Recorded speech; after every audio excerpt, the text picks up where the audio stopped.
Okay, so we're going to do a brief Q&A and welcome back discussion. And the first question was about, one thread in that is about doing this type of shadow work practice and like re-traumatizing or creating schisms between people and things like that. So the quick answer is sometimes you need assistance to do this. Sometimes you need somebody who's trained in this work to sit down and do that with you. So like you can imagine, I bet some of you, so here are some of the big ones, right? Like the disowned slut and the disowned aggression, healthy aggression, right?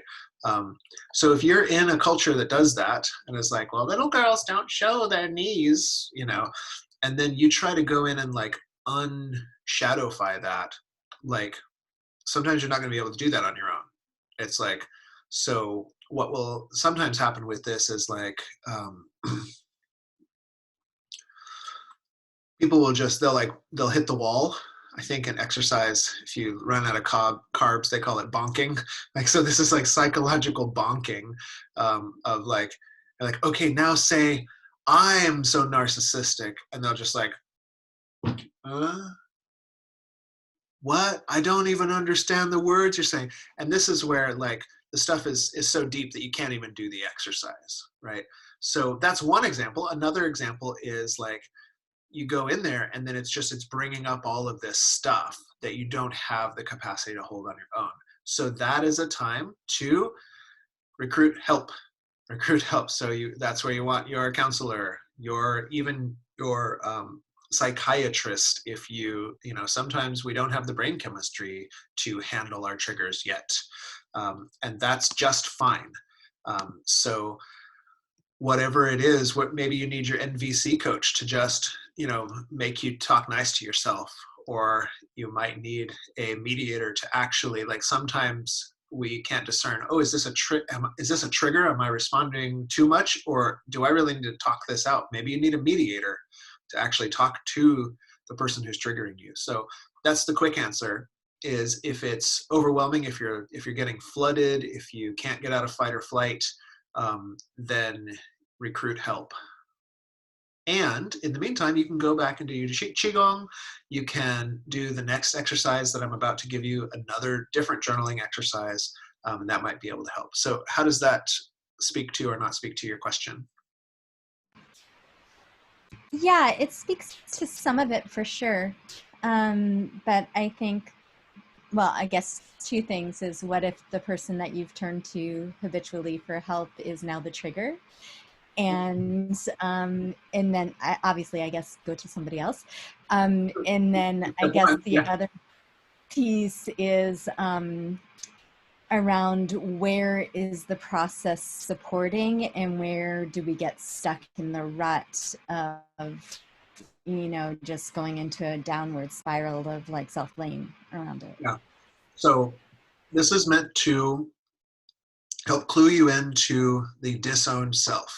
So if you go, they're such a narcissist, you're such a narcissist, I'm such a narcissist, yeah, that's right, you big old piece of shit narcissist, like, that's not this exercise. Like, you don't need to, like, you're fine claiming narcissism, right? So then you didn't get it, if that's the case, right? We're going for what you cannot see about yourself. And so if you're doing it correctly, there will always be this sense of kind of like surprise or denial, right? And it's not about, the other thing is like getting to the healthy version of that thing. So it's never about, oh yeah, people who litter are, people who have a worldview that excludes the rights and needs of others. I'm just like that. I always exclude the rights and needs. Like, and then if you stopped there and it was like learning to believe shitty ideas about yourself, that's not what we want. We don't want an exercise like that. But if you got underneath it, like, is there a healthy version of that? And it's like, well, maybe, when you're like, advocating for others' rights, and you just like, there's a bunch of haters and naysayers, and you just disregard them, maybe that would be a healthy version for someone. You know, that's not the answer. It might be someone's answer. So if you can get to that, the feeling will always be like, oh, wow. And I've been so disconnected from that, my like adamant advocate. And then you bolster that, but you never stay with, yeah, I'm just so self-centered. It would always be coming to the healthy version of that. Does that speak to what you're saying? Yeah.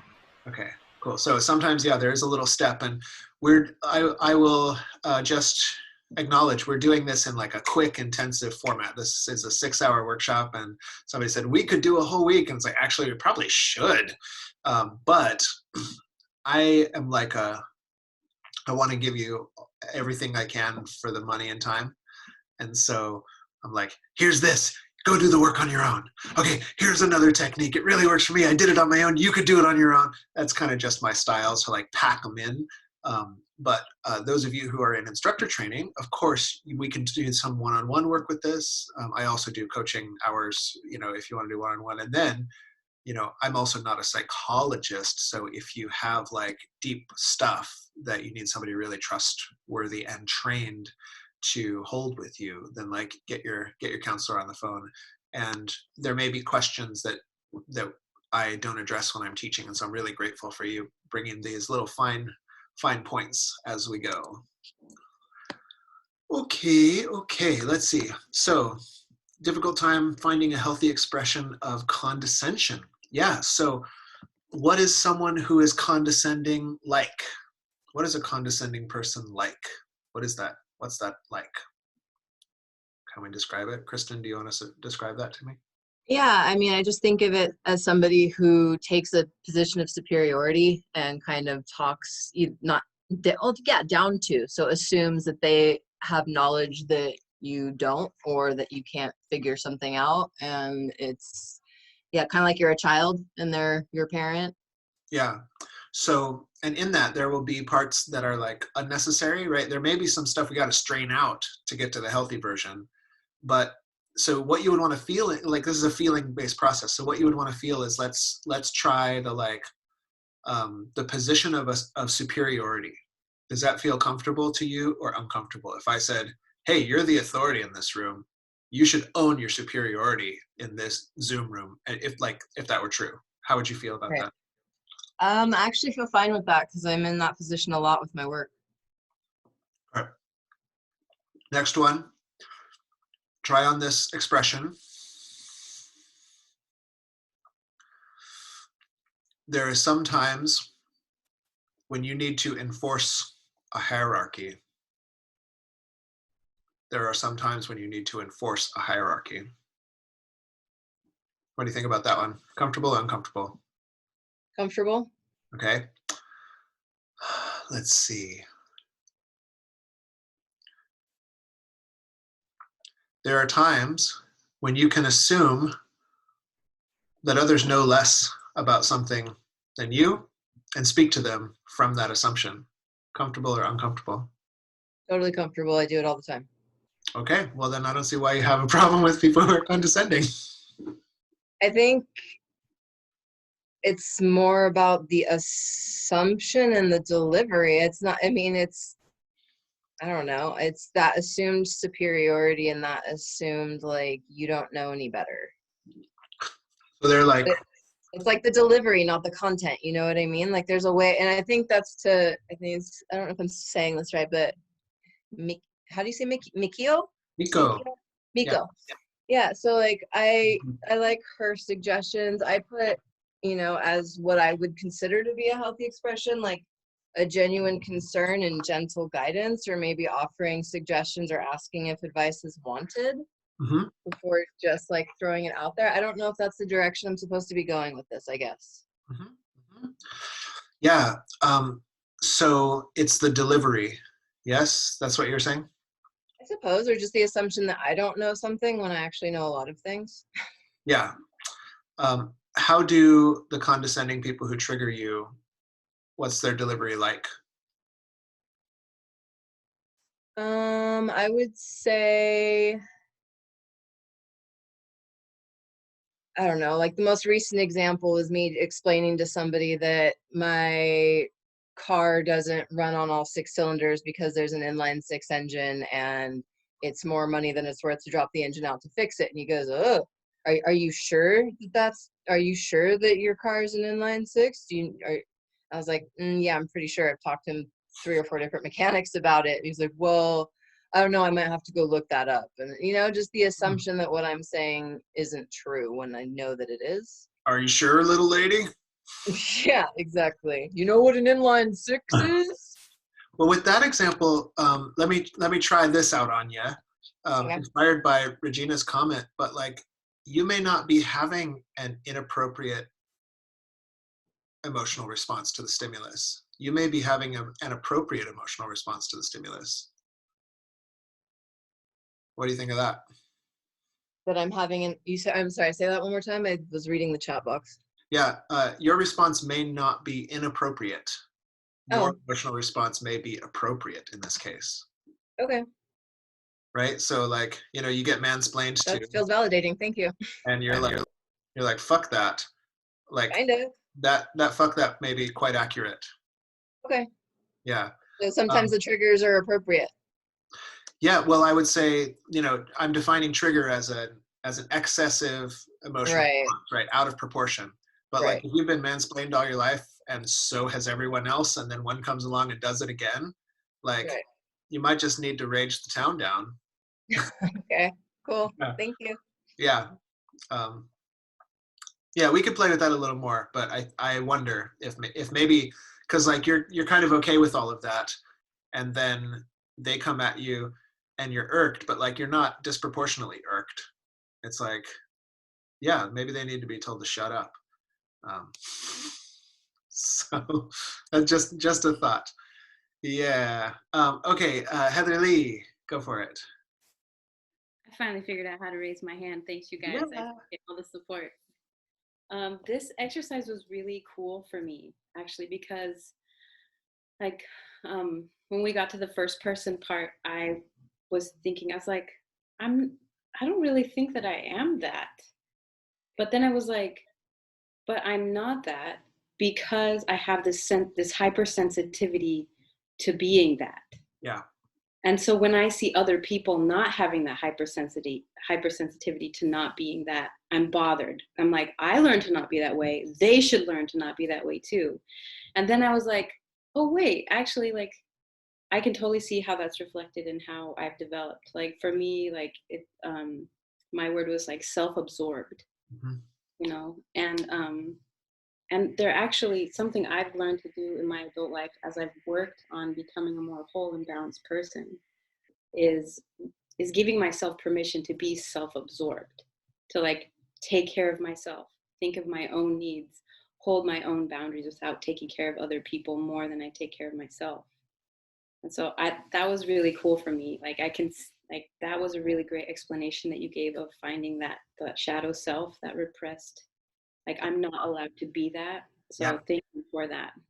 Yeah, and that's exactly, I don't know if I said those words, but thank you for sharing them, because they're important words, in my opinion, of the like, what's not allowed, right? So if you were trained, like, you're not allowed to be self-absorbed. You're not allowed to be an advocate for your own needs. You're not allowed to be angry. You're not allowed to be a slut. You're not allowed to be sad. You're not allowed to be wealthy. Whatever those are, those become disowned selves, and then we project that disallowance onto others, right? And then we come back, and so in some ways, that's why with Kristen's example, I'm like, well, how do you feel about like if you were the most intelligent in the room and like you did have to tell people what to do? Like, well, fine. I was like, okay, well then that's probably not shadow. There may still be something with the mansplainers that like a different aspect, we're saying condescending, but if we were like domineering or something, and then the system's like, I would never be domineering. It's like, well, what's that like? You can find it that way, but if we can find the what isn't allowed, that's often where we're going to find this shadow material. So thank you for sharing that. Really appreciate it. I'm appreciating you guys having played with this a bit and come back with some questions and results. So, because it makes it fun. Yeah, the assumed superiority of men to women. And yeah, that's probably just a proportionate response to feel mad at that. And I'm sure you could dig for gold in there, you know, as well. But I wonder if it's like, no, just be mad, like just be a little mad. Okay. Anything else on that exercise while we're just coming back, getting ourselves back in here? Anything to share or questions or insights before we move on?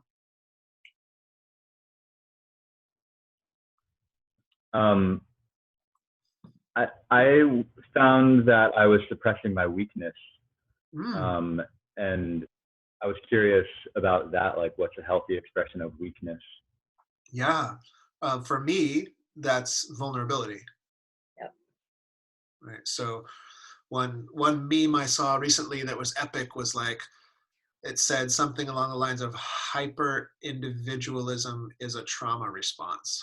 And I was like, oh, shots fired, feel attacked. And so that unpacks it for me. So, and it looks like it kind of gets you. So you just want to play with those. And that's why doing this in a group is good, because I can go, what about this?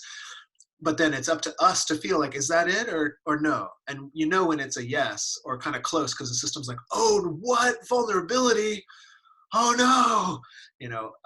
And so that would be one from like, and that's, you can see how we put the judgment on it, right? You're not allowed to be weak.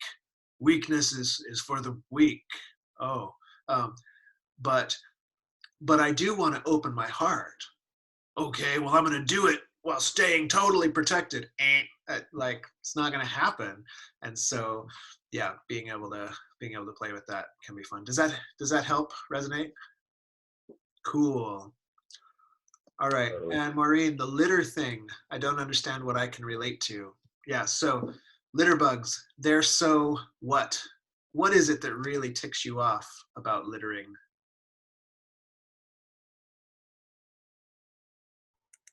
Because they're hurting so much, the animals, the earth, the water, everything. And Yeah. So is it that they're inconsiderate? Is it that they're, it's that they don't, no, it's just that they don't seem to care. I mean, yeah, they're they're uncaring? unconscious, maybe. Mm-hmm. Yeah. So then if you were to do the process, I might take those two, right? Unconscious or uncaring look like, oh, maybe there's something there. And you could go in and like, okay, they're so unconscious. Let's take that one. They're so unconscious. They're just completely unaware. And you feel, is that it? Yeah. Okay. Sit them down. The imagined litter bug. You're so unconscious. Why are you so unconscious? Well, what is there to be conscious of? Well, didn't you see the flowers and the birds? Come on, are you kidding me? Well, yeah, but like somebody will come along and pick that up. Yeah, somebody that my tax dollars paid for. I mean, and like they can't get all of it. You're just making a mess. It washes out to the ocean. Oh, I mean, the ocean, you can fill that thing up with trash. Whatever. I'm doing the process now. This is not about me. Excuse me. And you would go through that. But that process is important because you're having a dialogue with being able to relate to that aspect as it might arise in your psyche if you had their upbringing, or if you had their recipe, if you had their neurochemistry and their parents, like you could see how they got there. And then you would go, well, I'm so unconscious. And then if that were the right word, your mind would either go like, or it would go, oh no, oh no. And we would look for the places like, are you disallowed from being unconscious? Do you have to be conscious at all times? Do you have to be like vigilant, like, you know, my social warrior, justice warrior, advocates, allies will take me down if I'm not completely looking out for, you know, or something. That would be if that were me, you know. And so it's like, oh, unconscious, crap. So a healthy aspect of that might be the ability to like take a break, just like knowing that you've done your recycling, you've done like your like anti-racism training for the day, and then tonight I'm just gonna watch Star Trek Discovery season 3 comes out on Thursday, and you just like you're unconscious for a minute. I don't know. What do you think about that? Yeah, you've given me a lot of food for thought, and part of that is I think I have this superiority thing that I'm always struggling with. It's a superiority inferiority thing. Yeah. So Yeah. might be something in that. Beautiful. I love it. And that's what like what I feel from you personally, this my intuition is like when you said that superior info, like my own heart was kind of like, oh, it's like so juicy, you know, the stuff that's usually under the radar that, you know, because you're not allowed to talk about that like, oh, I feel superior in this case, but I'm afraid I'm inferior in this case. And like, but if we can unarmor that, that's where all that juicy energy is. So how cool. All right, let me look at a couple of these other things. Yes, a question says about dealing with the dysregulated people who we still love and have to engage with. Yes, that's coming up at the, very end of the day. A little psychic self-defense, but with also emotional communication skills in it too. So yeah, beautiful. I love the family vibes on the chat room right now. All right, are you ready to move on? Any last call for questions on this? I mean, you can always put them in the comment thread. You know, you can always book a one-on-one with me if we need to dive deeper into this. But for now, moving on. All right, so let's give you the transference journaling quick, and then we'll do our afternoon session now that lunch has digested and we're all back and stuff. So how do we unpack transference? Well, basically, it's similar. You're going to have to wait for a trigger. You're going to have to wait to get triggered. But in this case, there's a term my Qigong teacher used to use, and I think I've heard this elsewhere, but did I learn it from that school? I don't know, I learned somewhere. Stack attack. Have you heard of a stack attack? Where it's just like, you've got this vulnerability stacked up, and then they put a pandemic on top of it, and then the bad man on the TV screen said this, and then they didn't have the kind of noodles you want. And on top of that, you're gonna come home and complain to me that the freaking dishes aren't done? Are you kidding me right now? You know, and you like blow your lid, right? Because you got the whole stack. It's like a biohacking stack, only anti-optimizing you. It's a stack you want in the wrong way. What's the opposite of nootropic? I don't know. New lytic or something. Okay. Anyway, so stack attack. Watch out. Watch out. So you could wait for one of those. That's method one. Wait for a stack attack. You'll be on guard now. Or you could induce such things by engaging in the regular practice of Qigong or yoga. That's right. Why? Well, the same thing, those ping pong balls, right? You do those 3 invocations, you're pulling in the divine light. Well, guess what? It's you or me, ping pong balls. There's only not room for 2 of us in this town. It's divine light or ping pong balls. One of us has got to go, right? And so, I mean, this is a whole other conversation, but that's at some point people will just quit their practice sometimes because they're like, oh, well, I guess I'm going to keep the ping pong balls. F this, you know, I'm not practicing tomorrow. That feels bad. But the other way, like for some reason, like, you know, us kind of like religious fundamentalists at heart have it easy sometimes because we're like, well, I guess I just have to practice to be good tomorrow. And we sort of like use pathological methods to get good results ultimately. But, you know, for whatever reason, like I'm going to do it anyway. And it'll precipitate, if you're lucky, an emotional crisis. It will precipitate for you, ideally, a mild emotional crisis. We don't want a heavy one. You know, if you do, like, then, you know, call up one of those people who do like the MDMA, psilocybin mediated therapy, and maybe you can get yourself a heavy one. But don't do it with Qigong and blame it on me, okay? Go for mild. And because that's enough, it's plenty. And then we can just slowly skim out the ping pong balls and we're good to go. So you're doing your regular practice. In the Qigong emotional healing class, I told this story about how one of Dr. Johnson's Bagua teachers, he would thin the herd by, they all came, oh, I'm going to learn Bagua, I'm going to do all this stuff. And you go, okay, you learn Qigong. And he made him learn all these tonifying exercises until they were a wreck, because they're building up all this energy. And when according to the theory, when the lungs get strong enough, all the grief that you weren't strong enough to deal with comes up to be dealt with to your psyche. When the liver gets strong enough, all the anger that you're like, oh, I don't know if I can handle this. And the body's like, well, you got all this chi. What about now?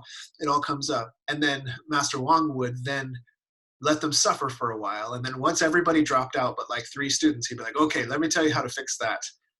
Because he didn't want any people who were just like tourists and dabblers. He's like, look, if you're willing to stick through this. Anyway, for us, if you just do your Qigong, all this stuff will bubble up eventually. Or if you want to pull it out a little faster, then these healing sounds are going to be your buddy. So you've got the mild healing sounds, which I think most people on here got from me in that alchemical immersion. And we did a little version of them in this one. You could go back and learn them from the animal direction protection, so those are mild, those will just skim off the top. And then these oncology sounds, these deeper advanced sounds, will dredge the gunk out of your internal organs on the spiritual level. So, warning. But if you do them, it'll start to suppurate. Is that what they say when like a boil rises to the skin? It'll suppurate that, not separate, suppurate.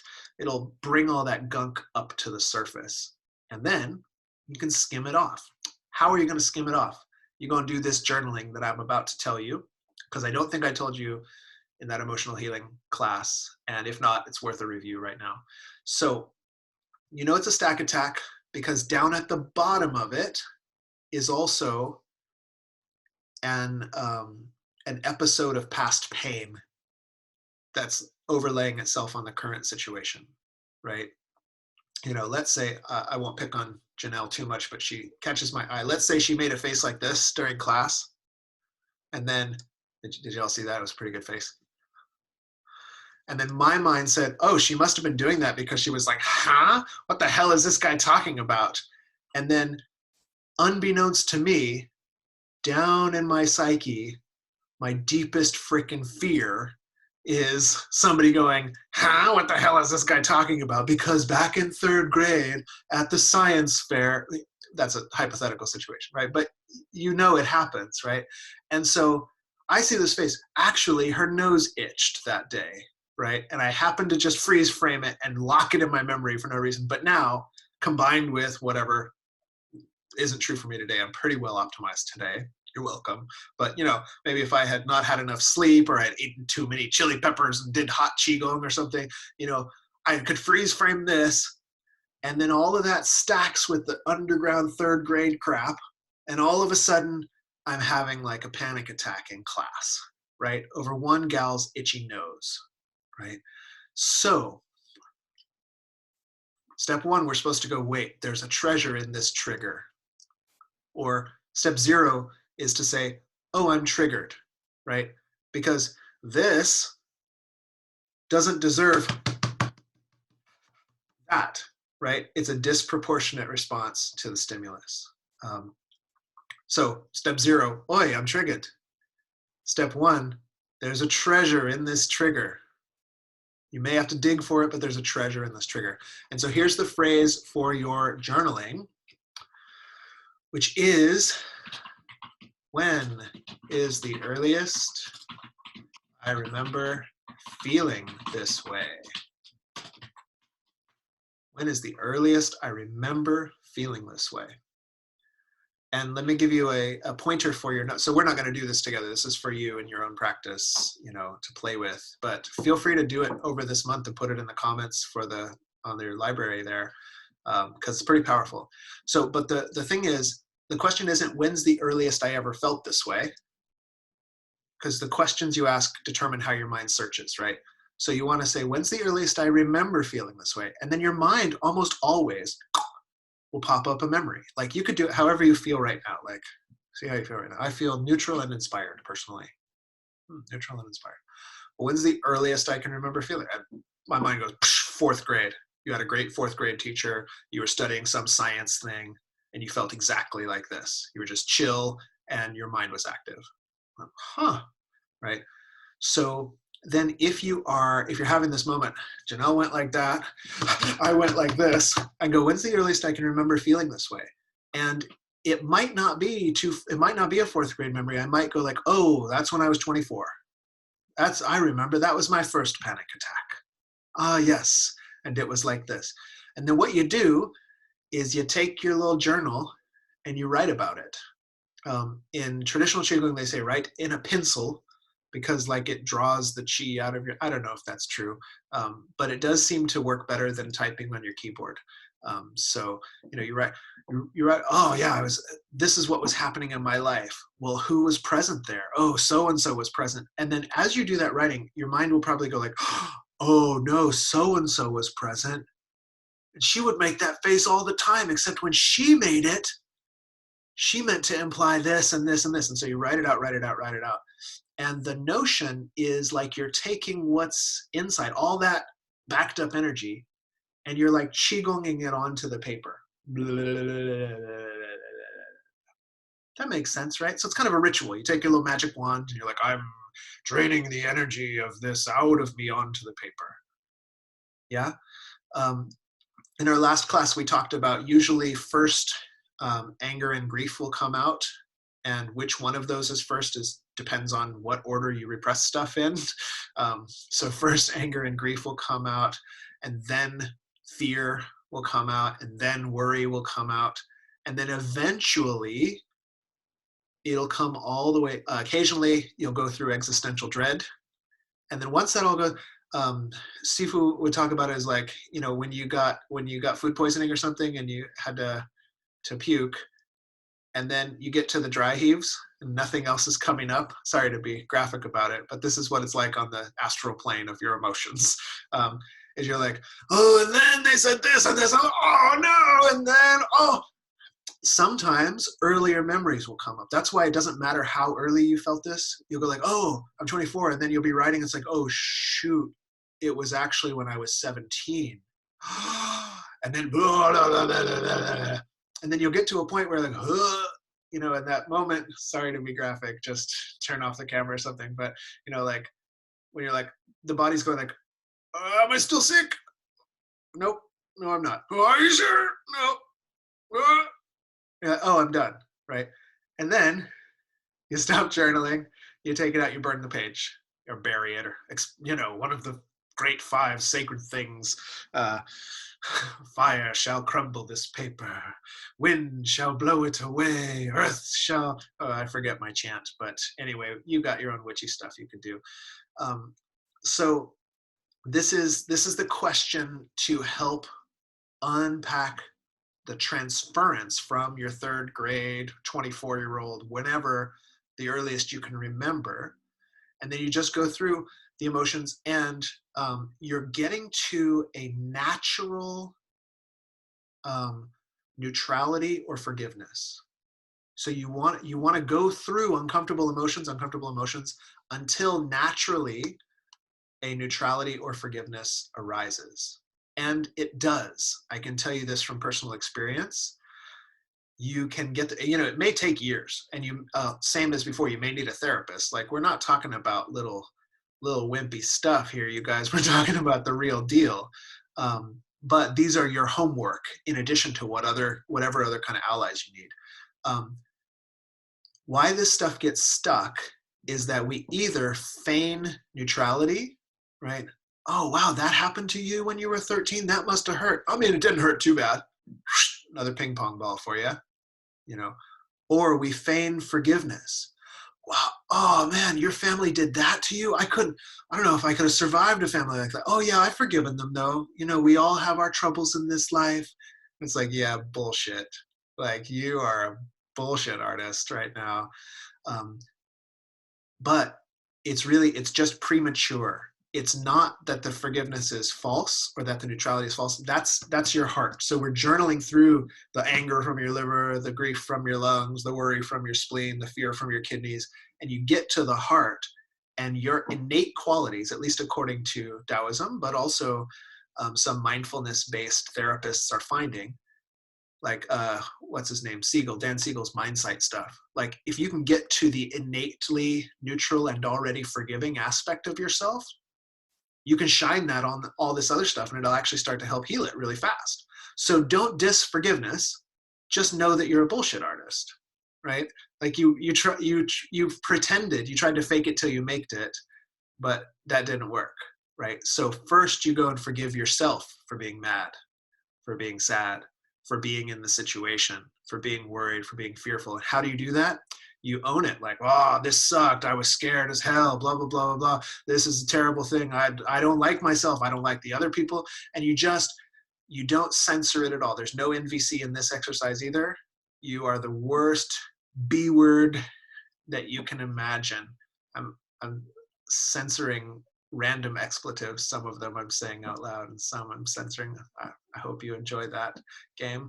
But just be a total butthead and get it out. And then eventually, once you go through your worries and your fears, you'll come to this place where you're like, well, I guess it's what was supposed to happen. Really? Well, how do you know that? Well, because that's what happened. Could it have happened any other way? No. Well, how do you know? Because it didn't happen. This is the way that it happened. And so I got to get square with that. And from that basis, that's hitting the ground, right? And from that place, you can do this healing. So it's just one little sentence stem, but it's so, so powerful, right? So method number 1, wait for a stack attack. Ow, I'm stack attacking. Okay, call red light in your mind, run to your room, get out your damn journal.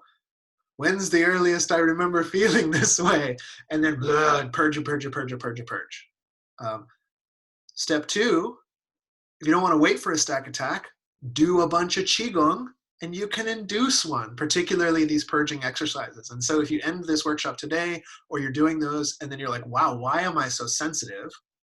Then go like, oh, these are the treasures. These are the alchemical treasures coming up for me to gather.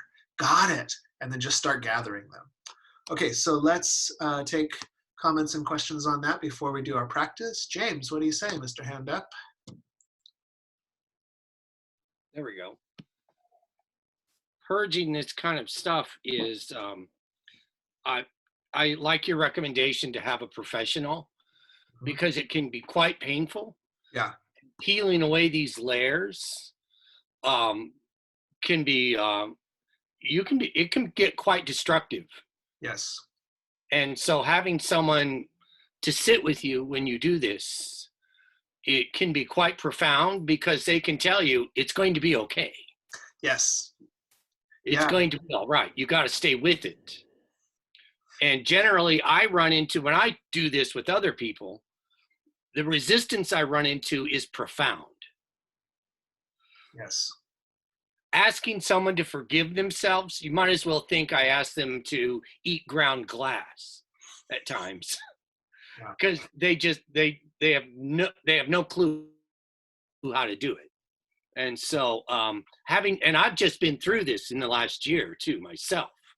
And so the profound trauma that I brought up, unpacking all of this, went all the way back to pre-memory trauma. Yeah. And which blew my mind.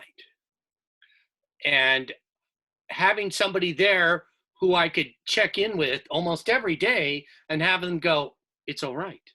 Yeah. Don't worry, you're fine.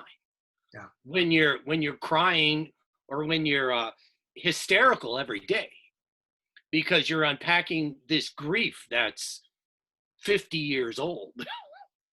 Yeah. Can be quite destructive so it's very important if you get into this to have somebody you trust with you. Whether it's I have a really good therapist who I'm a therapist who has a therapist. So Gotta be. That's how it works, isn't it? I make sure and tell my patients, my clients, I have a therapist. I talk to them at least twice a month. Mm-hmm. So it's important, you know, to be able to sit in that other chair. Yeah. And know what it feels like. Yeah. Because when you get into this, it can be like walking through the shadow of the valley of death. I mean, really feels that way. It's ugly sometimes. Yeah. You know, because people have deep trauma, deep trauma. So just, I like you. In terms of validating what you're saying, yes, get someone to help you if you're serious about doing this. Yeah. And in all the old schools, this is actually where the guru yoga was recommended. It has moved into all of this stuff that causes a lot of problems. But as I've been taught, the idea of having a guru there is actually, it's not like, oh, you're seeing them as a deity or blah, blah, blah, blah, blah. It's that they're a secure attachment object who's an authority on the subject, you know? And so as you go through this stuff, they go, oh yeah, that's normal. You know, how can I be a support to you? You know, and so, that can be your counselor. Somatic experiencing is really good for this, especially for that pre-verbal stuff. An empathy buddy can really help. And they find this in some of the psychedelic assisted therapies. What hippies have known for a long time is you need a sitter. You need a sitter. And the sitter's job is not to facilitate you, not to go like, and now you're seeing this, and now go through the door, but to go, what's happening now? And you're like, this is happening. And they go, oh, well, that's just fine. That's what's supposed to be happening. It is? How do you know? Because that's what's happening. Open to it, you know? So yeah, if you're into heavy duty stuff, do not go alone. And this is also for light, you know, everyday light duty stuff, right? So you'll get a stack attack when the noodles aren't there at your restaurant, you know, and then get in the journaling, because it'll just siphon off extra gunk so that you can really do that real work, you know, later when you do have all the resources on it. So that is that exercise. Sound good? So it's for any time you're triggered, or if you were in that last class of emotional healing, you're doing like the old man and tide pool exercise, like, then you're going to bring up gunk and have this in your arsenal, right? Because sometimes there's just not enough therapy appointments in the week to get all that. So, you know, you need this self-work. Regina, go for it. Yeah, I just want to add on, as someone who also has some counseling training, like from the Hakomi method, for instance, when you're working with your therapist, you can access a wise, loving part of yourself or another figure. And so that's a therapeutic tool that we can bring into a solo journaling practice, where you might do the emotional purging, but then imagine a wise, loving angel, or, you know, someone from your life, part of yourself, who can be there and hold space for you. So it's just a way to make the journaling a bit more like what James is describing. Beautiful. Yeah. And the through line in both of those is, this only works if you can have a little bit of that compassionate mindsight, that self-compassion, right? So if you can't generate any self-compassion while you're journaling, then you're just flooding yourself with the traumatic information, right? So there is a cathartic element, but the idea is not that hurting more will make it feel good. Like, you face it, face the pain. No, it's, you've got to learn to be with that and not lose that centeredness. So what the external therapist does, or the visualized Gandalf or whoever works for you does, Chakra Samvara or somebody, you know, is that they represent, like, okay, this is compassionate, this is unconditional positive regard, right? Whatever you do, like, there's unconditional positive regard available for you. If a person has blocked off most of their memories, yeah, so in that case, sometimes you can work with what's there, right? You know, it's like, oh yeah, I don't remember a lot of my childhood. Okay, but when's the earliest you do remember feeling this way? Oh, you know, when I was 38. Okay, you can work with what's there. And then sometimes that's a sign that you're going to need more heavy hitting work, like maybe the memories are blocked off because of trauma. In that case, don't go alone, right? Bring a skilled guide, and then they'll have tricks by which to access some of that stuff that's nonverbal, as well as ways to make sure that you're held in the safest possible container. So yeah, because that certainly does happen. All right, shall we move on? Can we move on? We need to move on. We're on a schedule. Here we go. So we're going to do a little afternoon practice. Are you ready to jump in? Do we need to take a 1-minute bathroom break, or can we dive right in? 1 minute. Short break. Then request. Yeah, short break would be good. All right, so come back in 1 if you can. I'll even do that myself.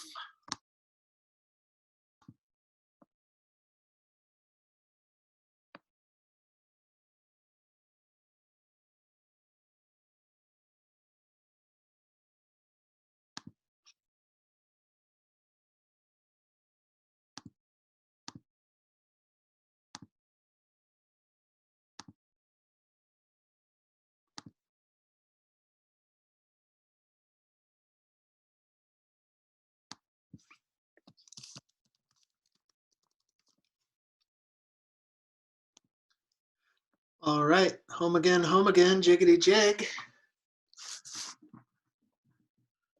Guys, we're doing great. Let's get to it, shall we? So we're gonna do a little practice, and let's see if I can make this lighting shine at me somehow. I see my lights come shining. Close enough. All right, here we go. We're gonna do shake heaven to earth. So find those wrists, smile at them, loosen them up. Sigh if you want to. And how about the elbows? Shake them loose. So nice, so good. All right, shoulders. And then gorilla. And open the heart. Okay, tummy. Low back, kidneys. Pick up a leg, shake the hip, knee, ankle, salt shaker. Feel all the stagnation out through the bottom of the foot down into the earth. Bye-bye, see you later. Other side, hip, knee, ankle, and foot. Shake it out, out, out, out, out. Good, twist.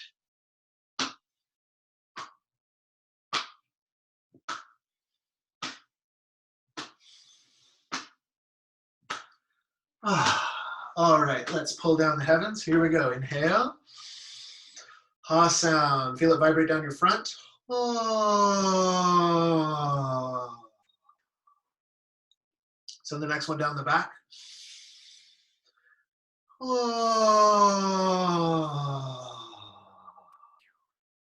So the next one down the middle. Oh. Okay, we're going to do the quick version of that 1 through 10. So drop into your Wuji stance. And 1 is fun. Smile down the front. Feel a wave of relaxation. Whoosh, just wash all the way down the front of your body, down to your feet. Now from the back of the head, smile all the way down the back. Whoosh, a wave of relaxation. And then down the center. Whoosh, from the brain all the way down through the organs, all the way down through the legs. 2 is shu. Feel your feet melting and merging with the earth. Expanding out like an ice cube melting on a hot sidewalk. 3 is tree. Your feet now grow down, your energy growing down into the earth like tree roots. Then feel, as you smile and relax down, you feel the core of the earth pulsing with a golden light. 4 is core. You let that light flood up through your feet, up through the tailbone, up through the spine, over the crown of the head and down the front, filling up that belly center. Let that process continue. Feel that golden light coming in, filling that belly center. And then feel it overflow, rise up and pour out through your hands like a golden mist. And it's flowing so strongly because you already practiced today, it immediately starts to fill up the entire room like you're swimming in this golden light. And 6 is thick. As you inhale, you can feel yourself push against the atmosphere. The whole room expands. And then it comes back. 7 is heaven. Look with your inner eyes up towards your crown. Imagine your body grows taller, taller. Your spirit body grows out of the room, up into the sky, feet still rooted on the earth, all the way up, up, up, up, up, until your head is suspended beneath the pole star. 8 is gate. As you open all the pores, you inhale light from the entire universe into that very centermost channel, and then it lights up, shining, shining, shining. Again, you inhale from the universe. 9 is shine. That channel brightens up so much, shines out in every direction. Just feel yourself revel in your real nature as complete liberated luminosity. And 3 invocations. Inhale, reach up, imagine connecting with divine light, and you pour it through your body, purifying, cleansing, and rooting you. Then blessing your space as a temple, you connect with the divine light, pull it through your body, and imagine that light shines out into the whole floor, up all the walls, through the ceiling, close it off, creating a sacred training space. Then again, reaching up, connecting with that light, pull it down, and it fills up that lower dantian center of power, and then overflows, filling your entire body, filling you with light, all your meridians, all your energy centers, expands out through the pores, all the way out to fill up that energy bubble we created earlier, so you're surrounded in a globe of beautiful light. And relax. All right, very good. We got that one done quite quickly. Make sure we're still recording. Good. Okay, so we're going to do, I'll come over here for a second. We're going to do waterfall meditation. And the first of our waterfall meditations, this is to help cleanse the body for something we'll talk about later, which is when you get slimed by other people's emotional energy, or you think you got slimed by their energies. One of the dangers of becoming more sensitive is you're easier to slime until you do these exercises. So that's what we're going to work on. So the first one is for clinicians like acupuncturists and body workers who are doing work with their hands, but it's also going to work really well for all of us. So what you want to imagine is that there's a tube that runs from this palm across your back and all the way down to this palm. So there's like an energy conduit from one arm across the back, not through the heart, but across the back and then down through the other. And all we do in this one is you imagine that this light that we've been working with, this imagery of light, is continually pouring down upon you. And you're going to raise one hand up and you imagine the light pours down. It comes through the tube. And then the other hand, you're going to splay the fingers out. And just imagine this light pouring across the back. And down and out, down and out, down and out. And while your hands are open, so keep that visualization going for a minute. When your hand is opening like this, it's a psychological trigger to let go. So you just want to give yourself a chance, like let go of any tension in your body and let go of anything that's not yours. So you're just cleaning the pipes. You have this intention, may this light course through, let go of anything that isn't mine, doesn't belong in there. Okay, you can release, and then we'll do it the other way. So the hand is up, you open up the pipes, the light comes down, it courses through. Release, release, release, release, release. And just feel, you don't have to identify it like, oh, that's the thing that's not mine. No, you just have this general intention. Whatever doesn't belong is coursed right through.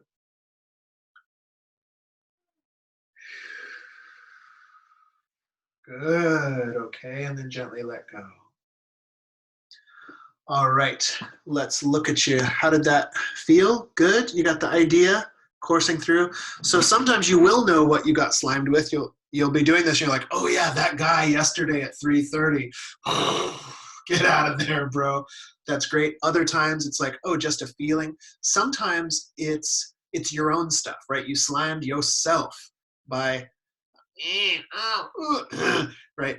You just drop it. So the important part is your intent. Qigong is the art of directing energy with intent. So you're asking Qi at large, Guru at large, the universe at large, to come through and just purge whatever isn't serving you. Just wash it right out, okay? And you just make the mudras and it goes. Okay, so second waterfall meditation. This actually comes from the Reiki system, which came from Japanese Qigong. So it's Qigong, but then they called it Reiki for a while, and now we're calling it Qigong again. So this one's really fun. You're gonna like it. What happens? You make this mudra, which is cool, just to do itself. I'll talk you through this and we'll all do it together. So you can practice along or you can wait, whichever one you like. So then you imagine that divine light streaming down. And if you want a bonus, if you have a symbol that represents like divinity or omnipresent, whatever, like in Buddhist and Indian Tantra, they'll use like Sanskrit letters, kind of like Superman's S, although I guess on his home planet, it wasn't, I don't know. But anyway, in our world, like S for Superman, got it. Well, they've got like, Vam for Vajravarahi. And so you could, if that was your type of divine, you can imagine that symbol, or sometimes people just see an image of light or an image of a deity, or you can just see like light coursing down. So that's just a bonus. What you do, the hands will come up like this, and you imagine that light empowers your hands as vehicles of divine healing. So you bring them up, and either the symbol is up here, and you bring your hands up, and then it's like, and all the little healing stuff gets turned on in your hands. So now there's divine light coursing down, but there's also divine light coming out of here from like quantum non-local wormhole hands or something like that, right? So good. So then what will happen is you separate your hands, and then the divine light is coursing down, but your hands are also beaming this divine energy at you. And it comes down, and same intent, you're washing any gunk that doesn't need to be there. You wash, wash, wash, wash, wash. And then when you run out of hands, you don't have to let go like this. You just keep sending the energy down, and we'll do that same mudra, just opening the hands. And so you're letting energy go out through the feet and out through the hands. Pretty simple. Waterfall, divine waterfall chi. So here we go. Hands to the heart. This is just your intention to benefit yourself. You're making this little Samkalpa Namaskar. And then you feel a symbol or divine light cascading down. So you bring up. You feel that it turns your hands on. They become now like little ambassadors of this divine energy. And as you bring your hands down, palms face the body, they're shining this divine energy, and it's also flowing down from above. So you don't have to go with your breath. You go at whatever pace feels good to you. You're just feeling as if this divine waterfall is coursing through you, and it just takes away, washes away any gunk that doesn't need to be there.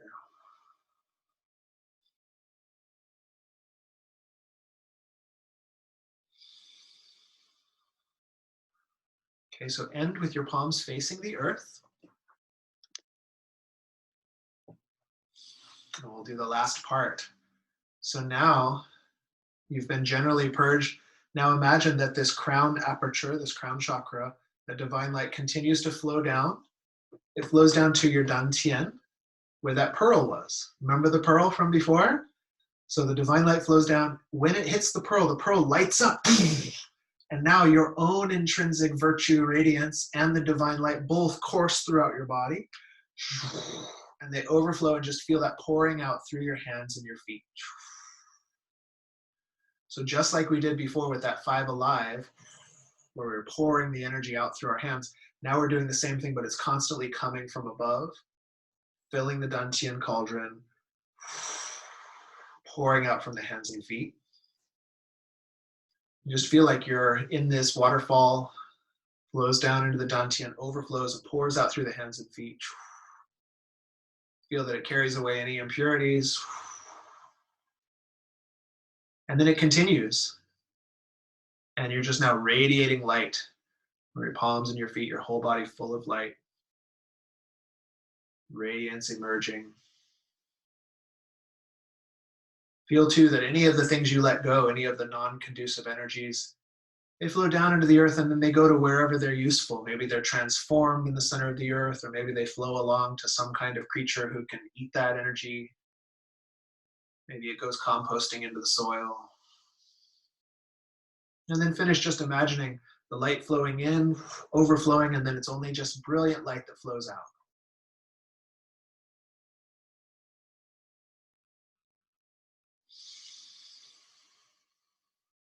Okay, relax your hands. And when you relax your hands, it just turns it off. There you go. All right, take your meditation seat. The next part is a seated meditation.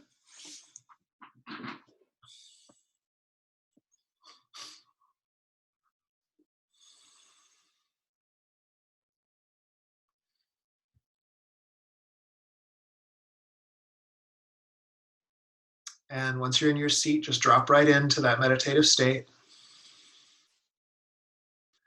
Same as before, you're going to feel that divine light coming down the central channel.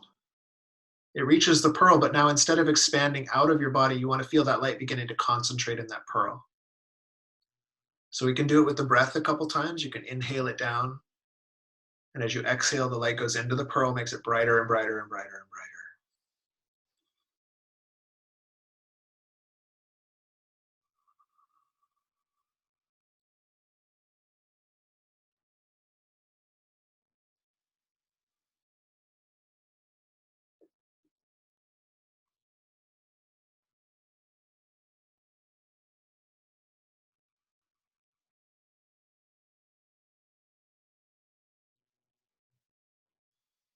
Visualizing and imagining now the pearl is glowing with a bright, bright light. If you'd like, you can look at the camera. I'm going to point to an acupoint that you'll be using. So this acupoint is conception vessel 24, which is right on the hairline. So it's like the third eye, but up at the unicorn. I call it the unicorn point, right where your sacred horn would come off. So right at the hairline, on line with the third eye. Okay. So what we're about to do, feel free to try it once you get it, is from that pearl, you imagine as you inhale, the light travels up your spine to the unicorn point. That's your inhale. On your exhale from the unicorn point, it comes into the very center of your brain. So where my fingers are pointing to is called the Niwan Palace, the mud pill palace. It's actually like your pineal pituitary area, but it's in the energy body. So don't think sending energy to your pineal pituitary. You'll have like, I don't know, an aldosterone excess or something. Think about sending it to your inner third eye. It's your inner third eye. Okay, so it's inhale from the pearl to the unicorn point. Exhale to that center, they call it the crystal chamber, this very center of your brain. You're lighting up the third eye at the central channel. Makes sense? If you are watching, if you still have movement, good. If you're in the hibernated state already, you're fine then. You pass class. Okay, so back to meditation now that you've listened. Hands can be in any meditation posture that works well for you. So when you're ready, you inhale from the pearl up the spine to the hairline, the unicorn point. When you exhale, the energy comes in and fills that central crystal chamber.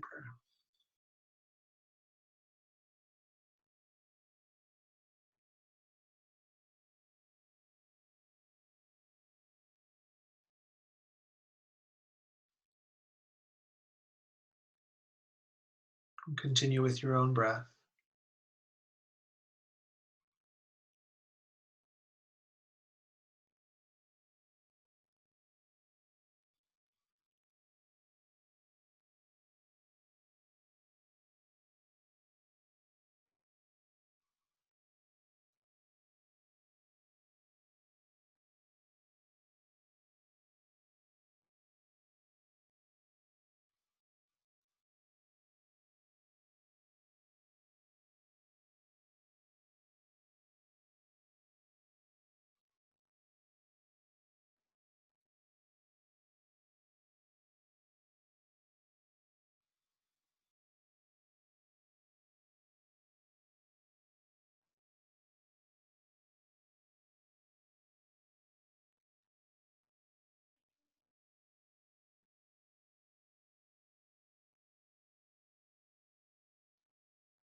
Maybe take one more breath in this pattern.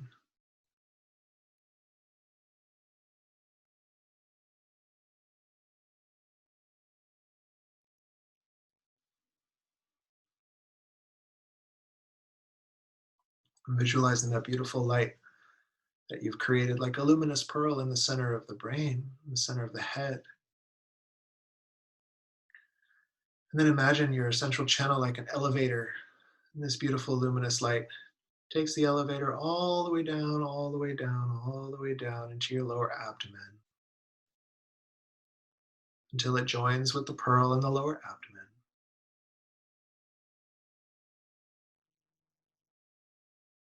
And feel the chi stabilize there. You can either feel it merge, or if it doesn't feel stable, sometimes they say you can imagine like a little lotus grows up around it and then the petals wrap around the pearl. And that helps you just seal the energy in that lower cauldron. Okay, last part, because this was supposed to make you a space cadet. I think it probably did. And so the last part is to get you grounded again. So you have to stand up. And this is the waking dragon exercise, the waking dragon. And the good news is it's the same as what you learned in 5 Alive from that 1 through 10. So get your standing meditation posture. And we'll do our 1 through 5. So smile down, front, back, center. Melt your feet, feel them merge with the earth. You can do this seated as well, no problem. 3 is tree, grow those melted feet down into the earth as tree roots. 4 is core. Now, the more you relax down, the more you feel that golden light flood up through the legs, tailbone, up the spine, over the crown, down the chest, and into the belly. And just feel that current from the earth over the microcosmic orbit and fill the belly, from the earth over the microcosmic and fill the belly, etc. Feel that belly gets so full of energy it overflows and begins to pour down the hands. And we're going to open our palms to the front and let that energy come out like a golden light. And now at this point, the feeling tone you want to get is like your hands are like a fire hose or like a leaf blower or something like that. So as you shift forward, you're pouring out, and just maintain the sense that the energy is coming up from the earth, constantly replenishing as you shine forward. So try to get those both happening at the same time. If you want, you can do this with the breath. So it would be inhale all the way through the microcosmic to the belly, and then exhale out through your hands. Let's try that again. Inhale from the earth, up the spine, over the head, down to the belly. Exhale out through the hands. You can continue with the breath if that feels great, or just have that pattern and then know that the more you sink down, the more the earth flows through that course and out through the palms. After you project forward, then turn your palms and send the leaf blower to the back. Leaf blower to the back. Keep that pattern going from the earth, filling the dantian out through the palms. And then leaf blower to the front.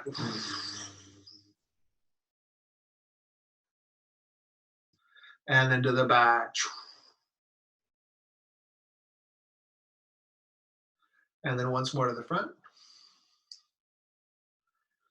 And then bring your palms toward each other. It'll feel like they're turning into a ball of light. Take that ball of light, put it in your lower belly. Feel the light merges with the pearl, and any excess light just goes like a golden mist throughout your body, nourishing all the tissues and the meridians.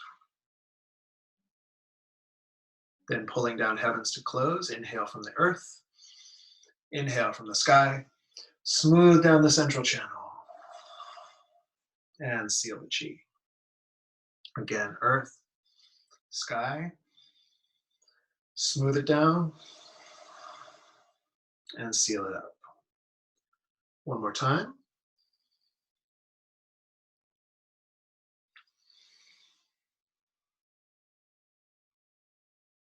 And relax. Rub the palms.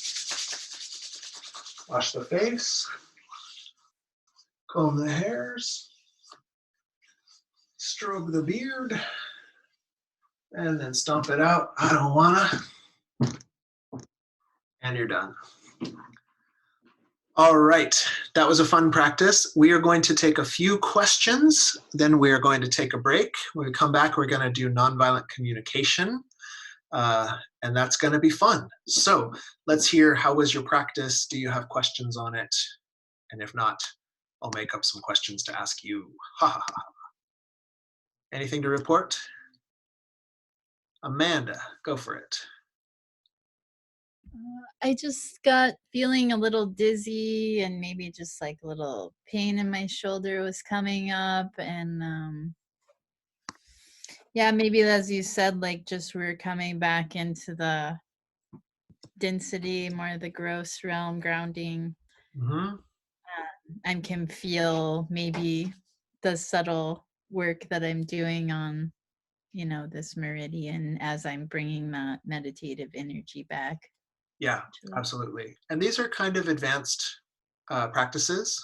Actually, today's practices are quite advanced. So there is no shame in like going back and doing the regular 6 healing sounds for 6 weeks and then coming back and try, because sometimes you're like, whoa, all this energy. And it's like, yeah, there's a block there, honey. Like, you know, so you go release that block and then you do so to feel totally different.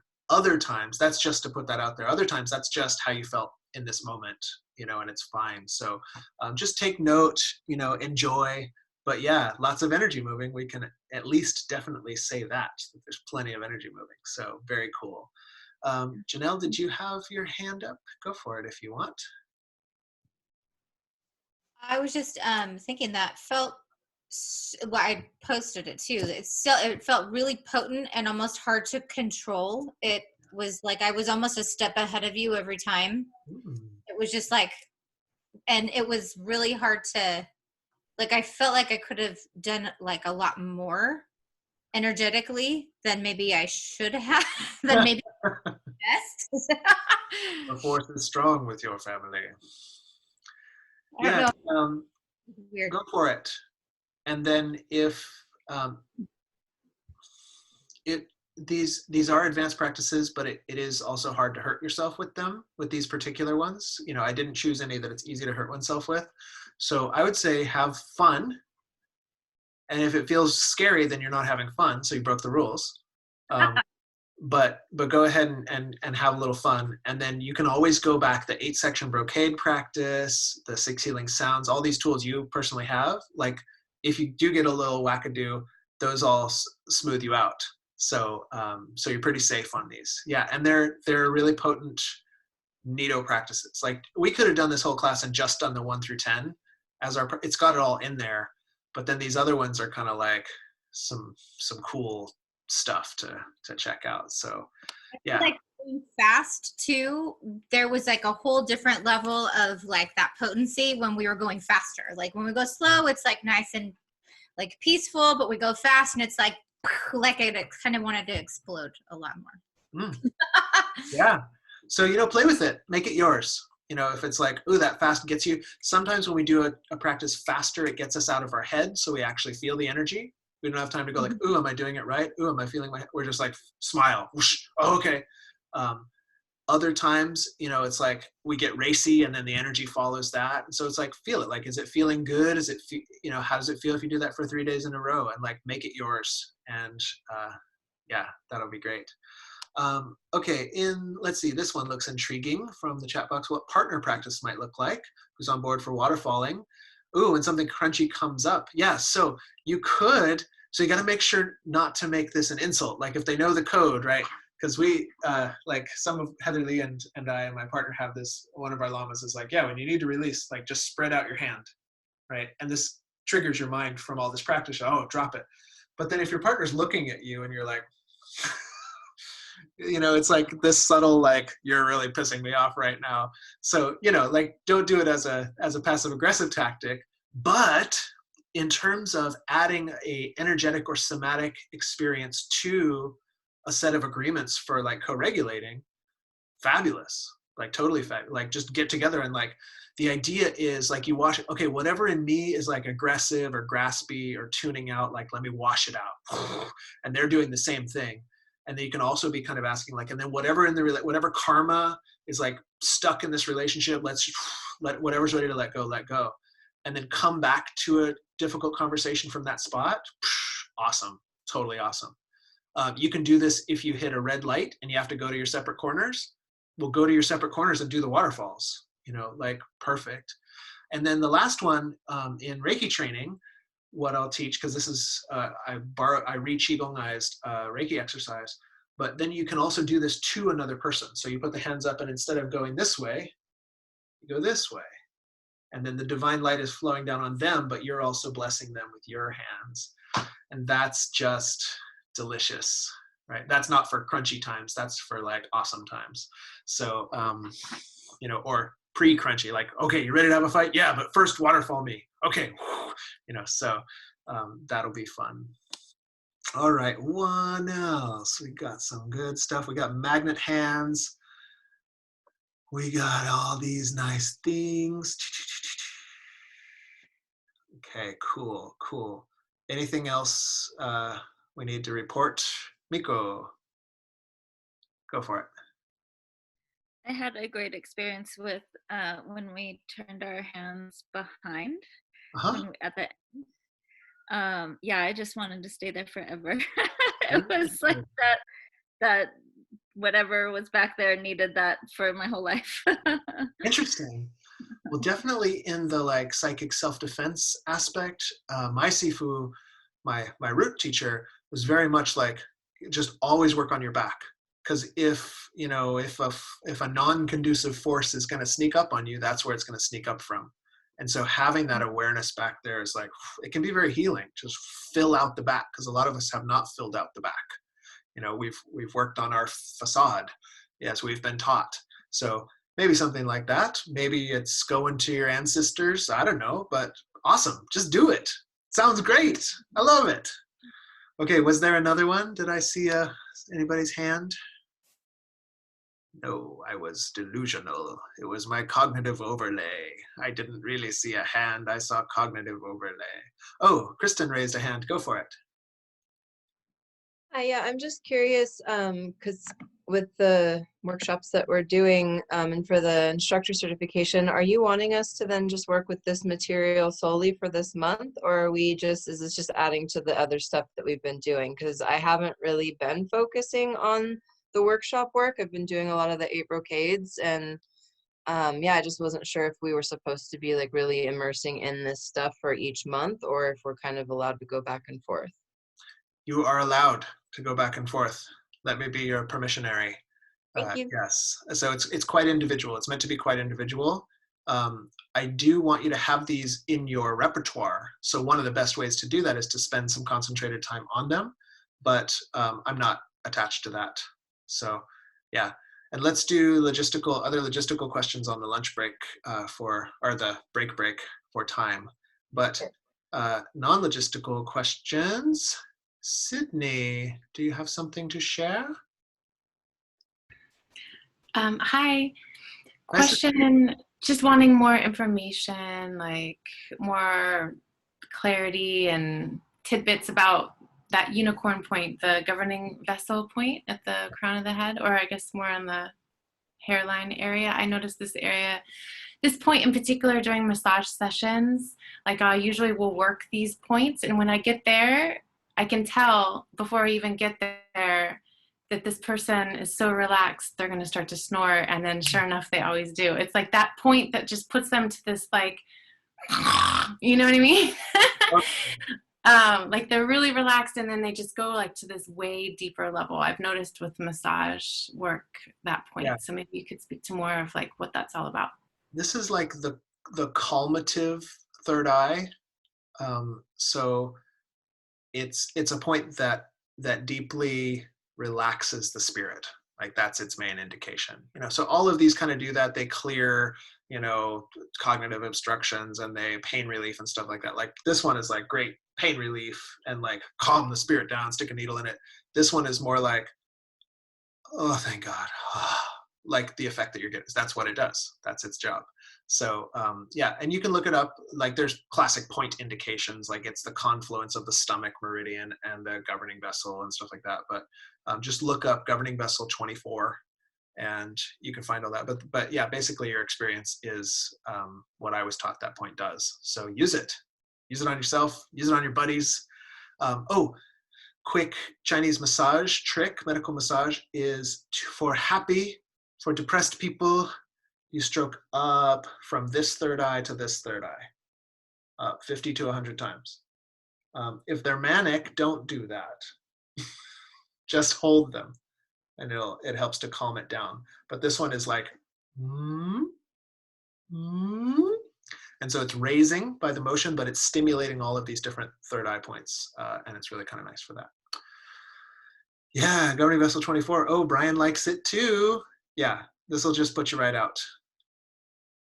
Yes, we will be getting all these videos will be archived and even practice to be sectioned out for you. So thank you, Miko, who's faster with the old iMovie than I am, or whatever program she uses. Okay, so let's move right along. Let me explain why we're doing these practices, then we'll take a break. We'll come back, we'll learn NVC, we'll learn some psychic self-defense, and then we'll be done. And we'll have felt like we accomplished like a lot. So why are we doing these practices? Well, we already talked about the 1 through 10. Okay, great. Oh, the waterfall meditations. We already kind of talked about that. You're letting go of non-conducive forces. And you can do these, it's recommended like numerous times a day. Like stop at lunch, scan your day, let go of non-conducive forces. Stop at afternoon tea, scan back in your day and go like, oh, was I tense? Did anybody slime me? Drop them. Before bed, drop them, right? And then we'll use this. This is one we were taught like after a medical Qigong session. We would do that tracing the yin and yang. If you weren't in that workshop, that's the Meridian Yoga workshop. You can still sign up. It's been archived. But something that just like sloughs everything off. And then also we would do this one and just pour the light through. So massage people, especially because you're working with the hands, but psychotherapists, music therapists, etc. It's also working with that spirit of just like dropping, letting go. It's this action of the hand and the intention.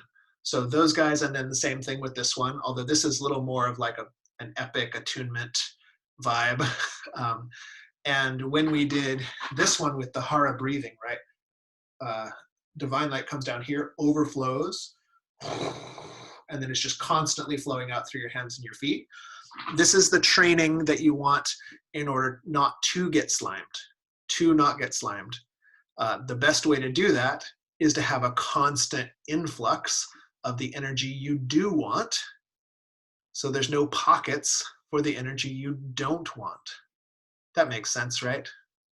Old news, but here's a practice to do with the old news that you've already told yourself 1,000 times. So those are those waterfalls. And then we did the developing intuition meditation. That's what it's called, because it's meant these centers in the head.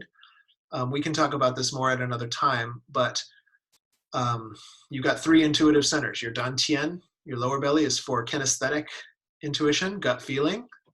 Your heart tends to be for emotional intuition, the middle dantian. And then your head is like for like clairvoyance, clairaudience, kind of stuff. So you're developing this center, and you're using chi to develop the thing. It's one thing to say like, oh, I wish I was intuitive, I guess I'll meditate. This one, did anybody notice it puts you into a pretty wild meditative state almost just on its own, right? So if you hear an inner tone while you're doing this, did anybody get the tone, meditation tone? Okay, you'll get this sometimes.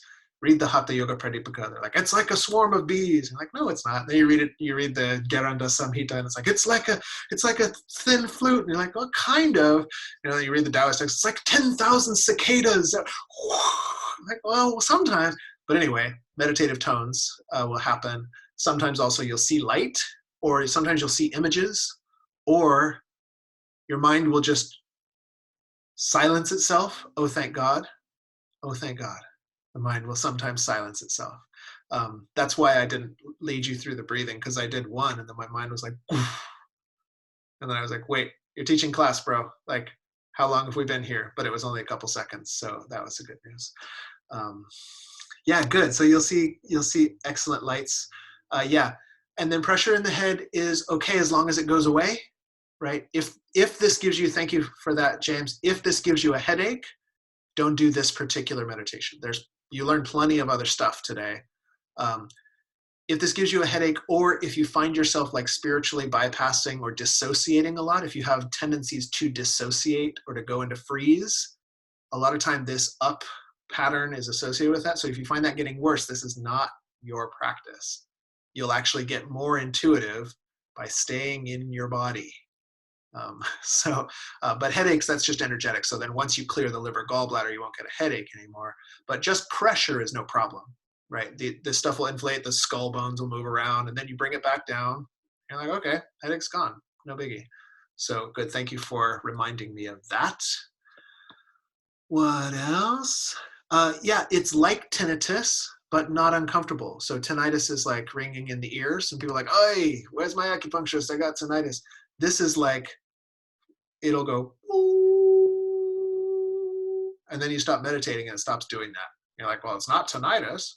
And then it's actually often quite comfortable. You get the inner sound and it's like, oh, it's like a sound bath. I think that's where they came up with those bowls and stuff, was from what happens in meditation. So, yeah. Okay, cool. Oh, wait, something about a TARDIS. Here we go. Yeah. Ooh, that's cool. Yeah. All right, cool. So these are your, oh, and then the last one, I put that one in, that doesn't always go in this order, right? Like if you were about to go to bed and you were like, ooh, I want lucid dreams and to be psychic sleeping ninja, then just do the intuition one, bring the energy back down, and then go to bed. But I put it with the waking dragon because if you just practiced this, you may have a tendency to become so heavenly minded you're no earthly good, right? And to some of us, veteran spiritual bypassers, that's very attractive. Like, yeah, what if I could just listen to the inner sound all day and sup upon the divine nectar? Yes, and then like we never go back to work. And our girlfriend is like, hey, you were gonna get the groceries. I don't believe in groceries, darling. I no longer believe in groceries. The bees will bring us honey if we need to sup. So anyway, to help you not do that crap, then we did this waking dragon, which is, it's focusing on that other sort of high pressure system, but doing it through your roots. So that's just put in there to have a balanced practice. And it's really meant to, it's two kinds. One was we did divine light, high pressure system. The other we did earth energy, high pressure system. Eventually you fuse those together, but it's a nice set of practices. I felt like this was a very balanced practice session. The way I put them together. I designed this meal for you, for your chi body. So congratulations, me. I'm reclaiming healthy arrogance. Yes, indeed. Shadow work done. All right. So that wraps that. We're going to take, let's take 15 minutes just in case you need it. And at 4:15, we'll come back. We're going to do nonviolent communication with intuition mixed in. And then we are going to do psychic self-defense. And then whatever we missed, we've got an hour and 15 minutes to do it. That's perfect. It'll be great. So I'll see you at 4:16. But this whole class that we're doing are those practices for us, because we as Qigong practitioners are also developing excessive sensitivity. From the perspective of the cultural trance, we're developing a sensitivity which is excessive, right? Like from maybe the Freudian model, I don't know, Jim might correct me, but patch you up and get you back so that you don't question society too much. The old version, like we're not doing that here. Like, you will be out of place. Whose quote is it? It's no measure of health for a person to be well adjusted to a sick society, right? So we're becoming like vulnerable and sensitive and open-hearted. And to do that, you'll probably have to do your energy bubble on a daily. I know I do. That's my experience. And it matches what like masters have said for thousands and thousands of years. It's like, look, if you're gonna leave the monastery, put your bubble on, or you will not be happy. And happiness is your best gift to the world, so put on a bubble. So anyway, yeah. All right, we're back, y'all, and I won't take more fun discussion yet because we got stuff to do, people. We got stuff to do, so let's get right to it. Thank you for those of you who put on your cameras so I can see that you're back, and I can see that you're back by seeing your front. Oh boy, how fun. So welcome home. So we're going to go into the nonviolent communication method a little bit, not a lot. You have a whole reading list, by the way, and a couple that I highly recommend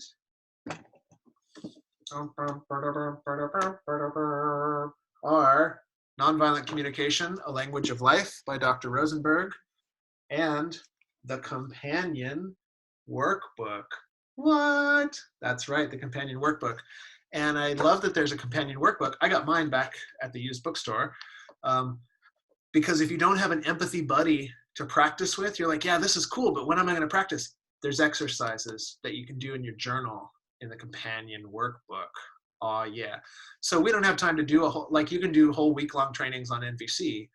Obviously we don't have time for that, but I do want to talk about that model related to sharing intuitive information. So that's the section we're in, relating this NVC model and sharing intuitive information. So like I said before, one of the things I really prefer as a tactic available to me, as well as an agreement in relationships, is to have a red light, yellow light, green light system, right? So if we're just chilling out, having a beer, we don't have a lot of unprocessed material, I can say some stuff that's like really triggering, but we're buds, we're having a beer, like, oh, you stupid fool, shut up with that, miss me with all that bullshit, you know, because we're in green light. But if we're having a beer and I say something stupid and we've got unprocessed material from like 2 years ago and we never actually made up about it, like I might say something and then you're like, wait, that's just like you to say that. You're like, what? I was just making a joke. No, you weren't. I know. Okay, so that's yellow light. You might have jumped straight to red there, you guys. But and then red, of course, is where one or both participants are triggered, right? And you can see this because volume raises, rapidity of speech increases, use of expletives, name calling, primate body language, all of that stuff. You can go, oh, we're in red light. And then I give you full permission as an ordained person, just end the conversation. Politely, if you can, impolitely if necessary. Like this is one for mansplainers, is they'll start doing their primate monkey dance and they expect you to not leave because you can't do it in a polite way. Just give them the finger and walk out. You know, screw those guys. I mean, for their benefit, because we believe in the benefit of self, others, and world, you have to, right? It's not because we like hate them, it's because we love them and ourselves. And what's the quote? Boundaries are the distance at which I can love both you and me at the same time. Boundaries are the distance at which I can love both you and me at the same time. That one really speaks to me. So anyway, then in a, yeah, the presidential debate, straight to red. And then, okay, but we're not going there at all, after class. So yellow light is where we want to be in clinical situations or in teaching a Qigong class or in teaching a yoga class, right? It's not yellow light in that we're overcautious, but there's a certain degree of formality to the relationship. Like, wouldn't you agree? It's kind of, actually, I really like if my massage therapist doesn't bring up any political ideas while I'm getting a massage. Like, it's no, like, come on, are you serious? Like, this is my refuge, and how do you know I agree with you? Like, no. So that's one aspect of the formality of it, right? In that space, that doesn't belong. And then sometimes there are things, but let's say, you know, after a Qigong class, for those of you who might become instructors, like this might happen, or after your acupuncture treatment or after a dance class or something, people will come up and go like, oh, can I talk to you? Since I watched that debate, I'm having such a problem with blah, blah, blah, blah, blah, blah, blah. And then you got to know that you're not a person yet. You're still in a formal relationship with a power dynamic. You are in yellow light, right? So they're going to talk to you informally because they're the student. Your job is to remain formal, or if you can't, to call a red light, or to just call it. Like, we're venturing into something personal to me. I can't speak as a dispassionate Qigong instructor. That has to be okay for you, or I can't have this conversation, things like that. But these are like these formal type of arrangements that would come up. So in that moment, I think personally, there's nothing better than good old Dr. Rosenberg's 4-step method. Let's review it. And then of course, go and review it on your own. Also in that recommended resources section, I put a video or a YouTube of the audiobook of that book. So if you're not a reader, do the audiobook. And then there are also, you can just search Dr. Rosenberg on YouTube, and there are videos of him teaching a little 4-hour class and stuff like that. So lots of good stuff for you to review. But for now, 4 steps are, why don't I put them in the chat box for you? Observations, feelings, needs, and requests. Observations, feelings, needs, and requests. What does that spell? Oftener. That's right, because we should be speaking this way more oftener than not. That's how I remember it. More oftener than not. I'd like to speak this way. Okay, so let's do it real quick. We don't have a lot of time for this particular slice, but let's touch on it. So an observation is, let's go back. I hope Janelle doesn't mind me using her name, but back when she went like this in my imagination,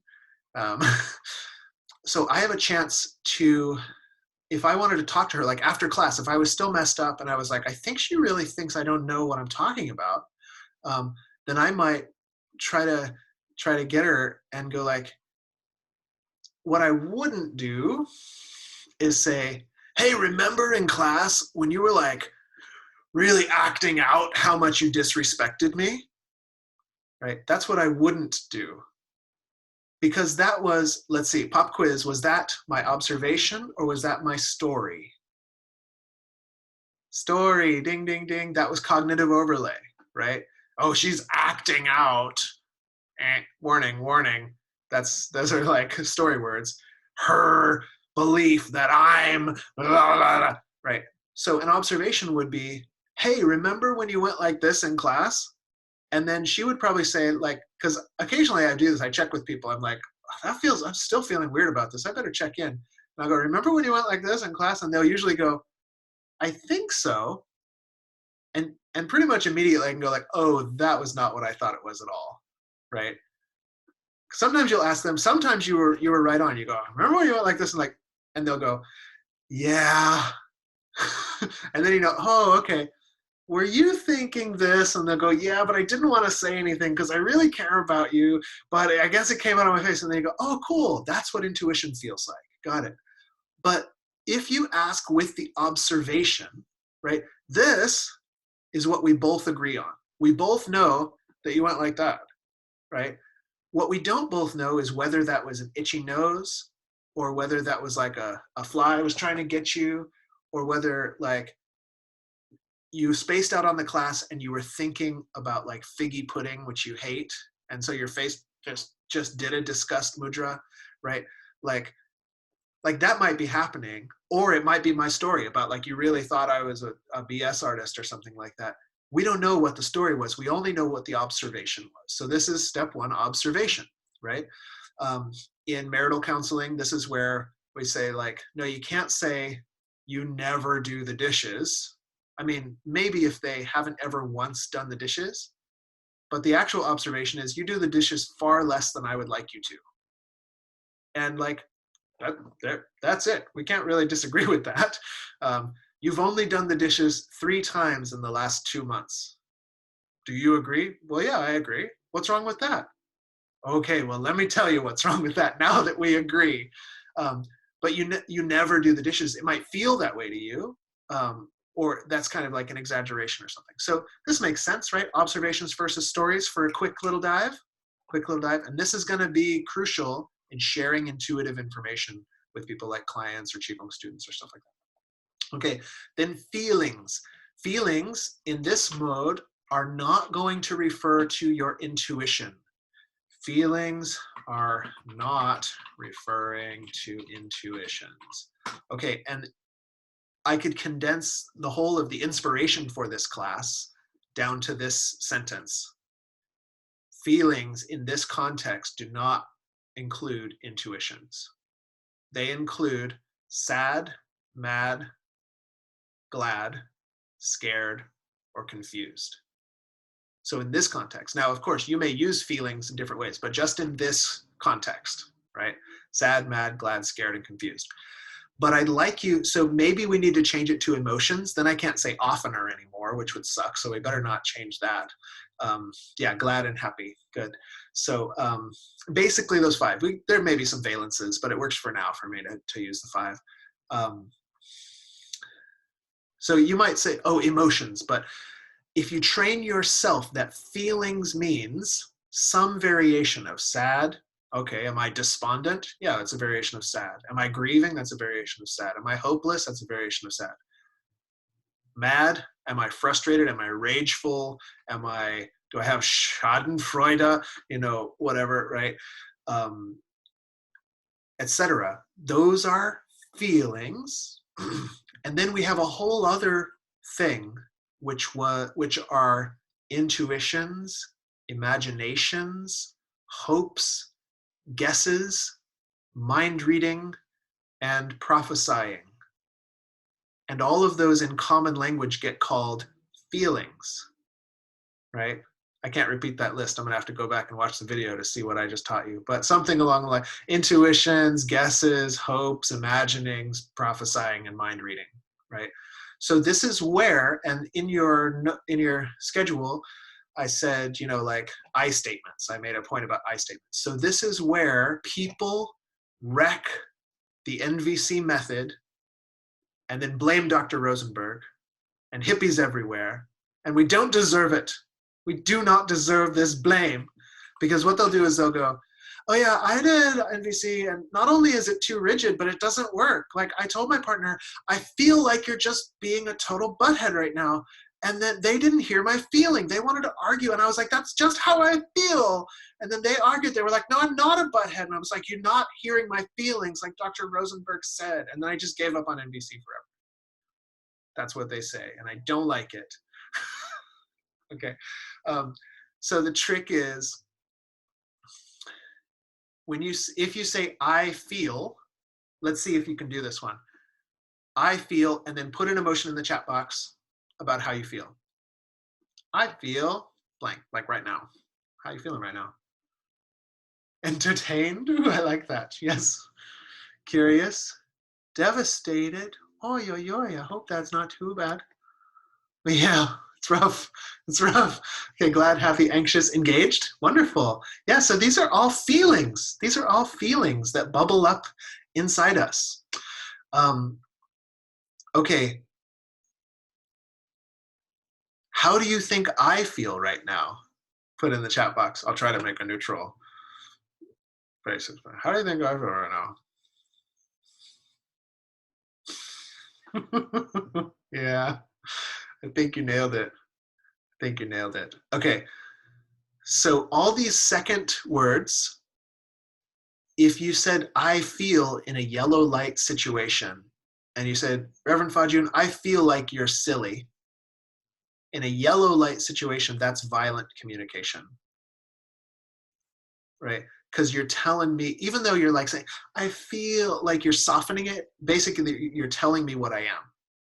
And I think you've had this, we probably all have had this done to us, right? Oh, you're really mad right now. That's not empathy. You know, they may tell you they're empathizing with you, but that's called gaslighting. You know, oh, I just feel like you're not letting me get a word in edgewise. No, that's not a feeling. That could be a story. It's almost an observation. right? If you said like, out of the last 5 minutes, I think that you've spoken for 4 minutes and 30 seconds, that's an observation.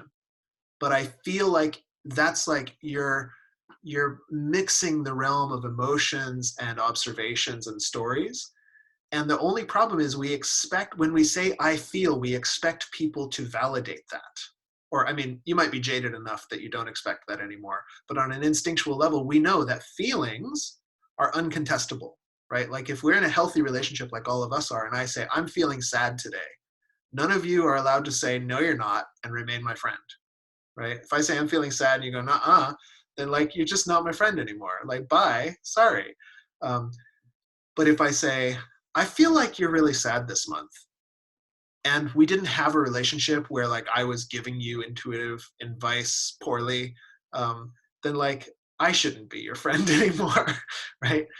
So I wanted to really knuckle down on this, like the use of I feel. So I feel, make it sad, mad, glad, scared, or confused. While we're at it, I'll just do my pulpit speech and then we can be done with it. Watch out for the past participle.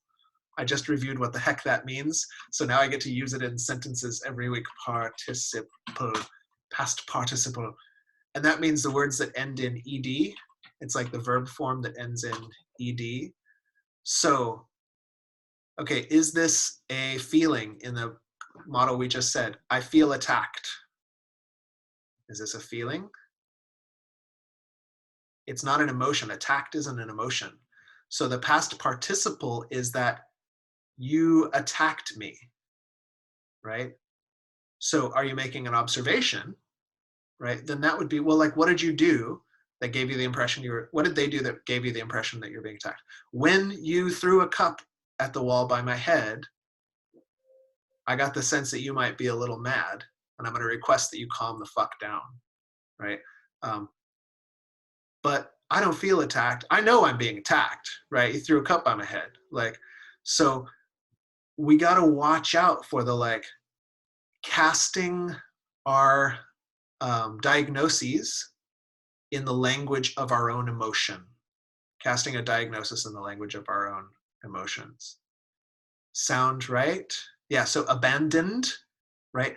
Now we already know, okay, I'm telling myself that this is abandonment trauma, right? Oh, my abandonment issues are coming up. Oh, that's all great, but I just feel like you're abandoning me right now. I feel so abandoned when you say that, not actually feelings. And thus, those will create more discord. It's not like, please don't get me wrong, like these are right or wrong. It's just that they'll create more discord than concord, right? We want understanding, and you're probably not going to get it when you use. So yeah, there are, like, scared is kind of an acceptable one that does end with ed, so it's not a hard and fast rule. It could imply that you scared me, but we can also say I'm scared and not have it be someone's fault, right? So what you want to watch out for is a feeling that's anyone else's fault, right? A feeling that's anyone else's fault. So yeah, someone frustrated me versus this situation is frustrating.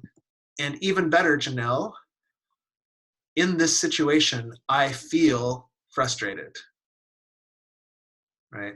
Or I'm feeling frustrated. If you want to really watch out for EDs, you can say I'm feeling frustration. But the frustrated isn't a blaming word in the way we currently use it. You can in English, just because now a tangent has come on my brain from that meditation. Sorry, but we could say that, oh, so and so frustrated me in my attempts to get to the bank this morning. But we don't really use it that way. So but I'm feeling frustrated. I'm feeling angry. I'm feeling enraged. Doesn't have to mean you enraged me. And learning, so that's a whole other workshop. Learning that we're allowed to feel is a big part of the challenge, is that we blame others for our feelings because we've been told we're not allowed to feel them ourselves, right? So somehow it's okay if Janelle doubted me earlier, but it's not okay if I'm scared and I need reassurance, right? Like that's the training. And so it's easier to like create discord by throwing my mind readings at her than it is to just be vulnerable and say that I felt scared and have needs. Oh no, yeah, I've got needs. I must not be utterly invulnerable. Yikes. Yeah, living in California worked really well as long as the participants already felt amount of emotional security where they could be vulnerable. I wonder, is there any prerequisite conditions for success in the NVC canon? Yeah, one person has to know it really well. So that's one. And the other is you have to know the rule. Like, even though I kind of made an apology for NVC, the old meaning of the word apology, an explanation for why I think NVC is great. But we often, it's taught as like this mediation, like have a better relationship, use this at work, get your needs met. That's not what NVC is for. It's for sharing from the heart. And often we go into it and it's like, oh, well, if I tell Heather Lee this, then she'll meet my need in that way. And then when she decides not to, then I'm pissed off and I want to revoke her agency, when in fact, the goal of the thing is for me to share vulnerably and expose my heart to her. And I don't think a lot of people get that in this. But anyway, that's an NVC, and I just picked on her because her hand was up. So Heather Lee, what do you say? I really appreciate the NVC stuff. Like when I first was exposed to it, I was kind of like a little upset because I felt like I was being told that my feelings weren't my feelings. It's like, I do feel abandoned. Okay, you can't tell me how I feel. Like, stop trying to control me. But the more I learned about the nuances, it really has like blessed my life in a lot of ways. I have this big crazy family. I'm the fourth out of six. The oldest child in my family has, she's like prophetic and intuitive and has gotten involved in religions where like that's cool. It's like, I'm having this feeling and God is telling me to tell you this thing. And she has used that in our family to guilt trip and control people a lot. And so people have just kind of stopped talking to her because we're like, I don't really want the whole, like, God is telling me to tell you this thing. But I've been able, because of NVC, which I learned primarily from you, I've been able to interact with her. And she'll be like, God's telling me that if you take this trip, you're going to die and I'm never going to see you again. I can be like, it sounds like you feel concerned about me taking this trip. And she's like, I am. And yes. And then it's like, we can like reclaim that. And I feel like this is so useful because there are a lot of people, spiritual people who I know. I live in Santa Cruz. There's all sorts of well-meaning people who, just like you said, we feel like we're not supposed to have emotions and have our own feelings. And so we like blame it on other people, or we like are like, the spirit is telling me to tell you this, or I'm getting this intuition. And that like, if we can just like own our own feelings and know it's okay, then we can stop putting these weird trips on people. Amen. Yes. And all God's children said, amen.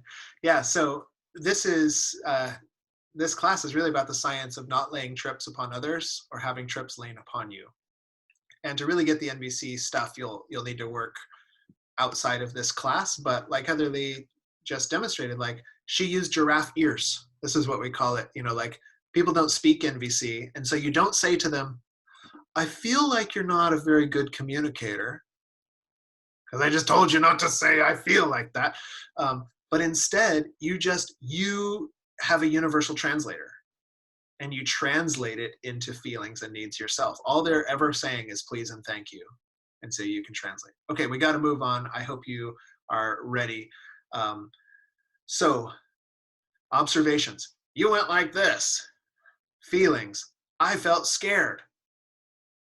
Needs.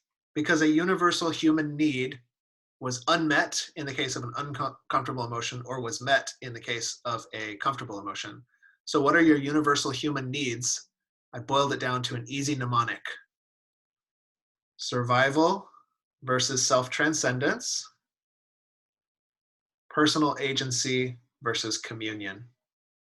These are all your human needs, right? You either need food, water, sleep, shelter, leisure time, or you need purpose, spiritual communion, bliss to matter, understanding of sacred truths, or you need direction, autonomy, space, freedom, or you need connection, mutuality, to be known, to be understood, or sexual communion.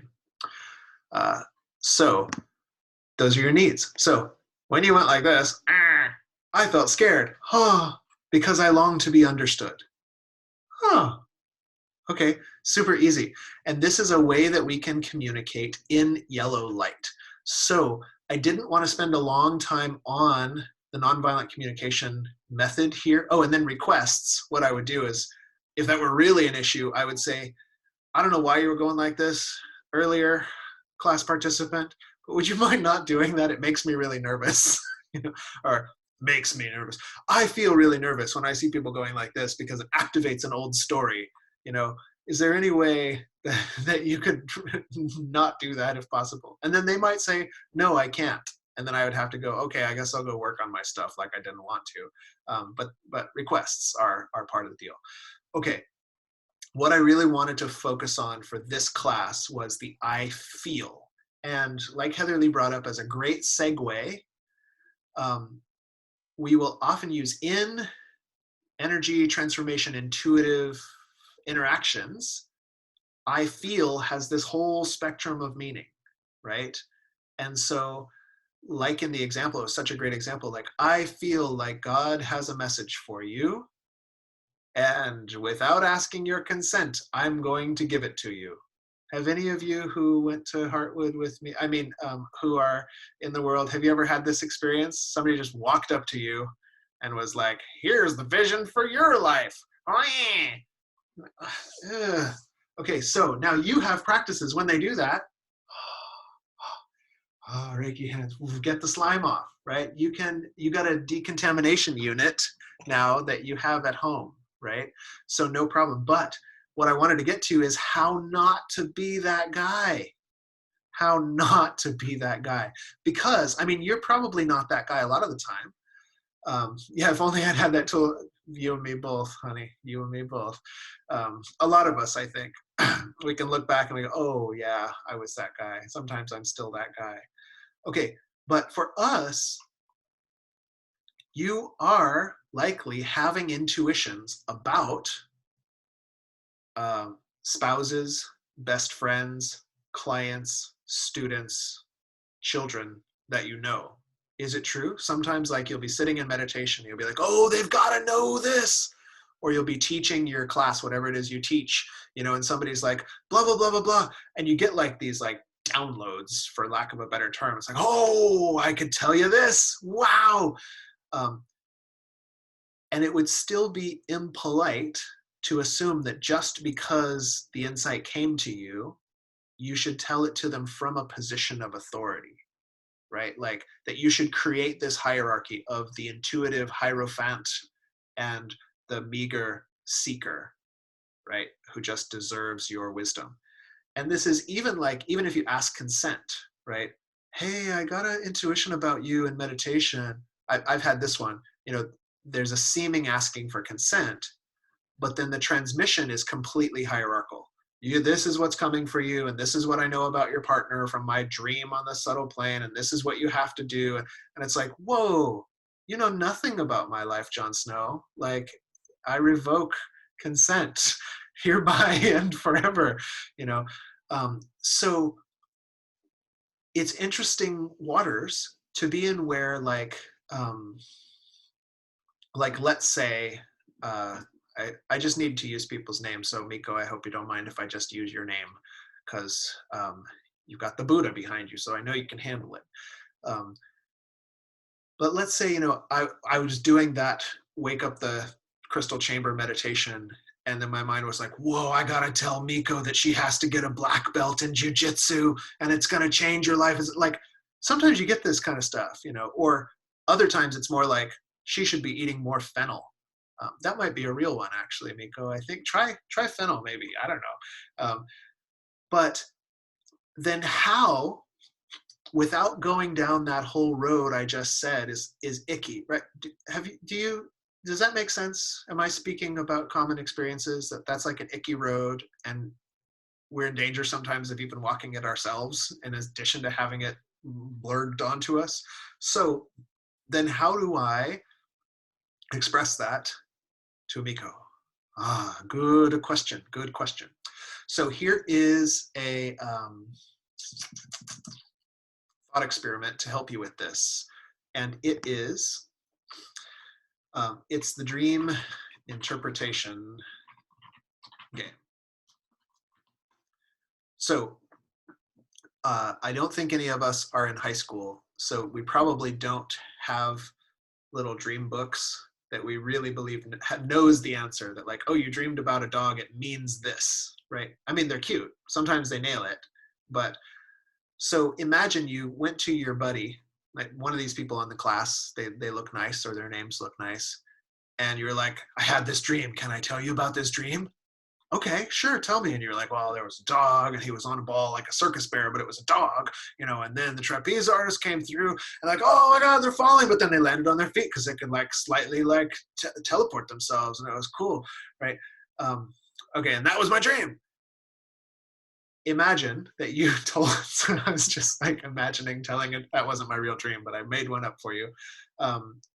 If I told that to Sydney, how would I want her to help me interpret my dream, right? So imagine you had this intense, like sacred, like meaning, like, oh, I know there's meaning in this, I need to explore it. And you went and told your buddy, how would you want them to help you explore your dream? Something to contemplate. Would you want them to go, oh yeah, I know what a dog means in a dream. Like, I read it in animal medicine cards, a dog means loyalty. And so obviously, you're having a dream that says you're not loyal enough, and then you're like, that's when it usually goes into their hidden issues about you that they were afraid to say. Like, so you might want to look at your friendships in general and just see how much of a loyal friend you are, and then you won't have to do so much fucking acrobatics to dance around the issues. Okay, I think that's what your dream means, right? That's not how I would like a friend to help me explore a dream. But yeah, how might you like it? We've got some in the chat here. Open-ended questions. I like this. So when you think about an acrobat or a trapeze artist who can fly, what comes up for you, right? And then usually we'll all go like, well, it just feels so free. It feels so free, or like, well, there's a moment of terror, but then it worked out okay. And then usually your friend will go, oh my God, that's exactly how I feel in my life right now. I feel like there's a moment of terror and I'm worried if it's going to work out okay. Is that a message? And then your job is not to go, yes. Your job is to go, I think it could be. What do you think? Right? What else do we have here? To ask what you feel the message of the dream might be. Yeah. For them to say, so what do you make of that? Which symbols stand out most to you? What do those mean to you? Yeah. So we can ask these kind of questions to interact with intuitive information. Now, if I was meditating about you, no, I was meditating in general, and you popped up and you were needing some fennel bad. You're just like, oh God, I need that fennel. A similar principle applies when we go to share that, right? So if I said, like, okay, Miko, I know you got a lot of problems in your life. The answer is fennel. I've seen it. Just trust me. Like, that's not going to be very fun, is it? No. Like, but what if I said, does fennel mean anything to you? This is like in the housemate context, right? Does fennel mean anything to you? And then she might go, I've been thinking I need to get some fennel. And then at that point, we're in this like green light relationship, and I can go like, well, according to my meditation, get your butt to the store, girl.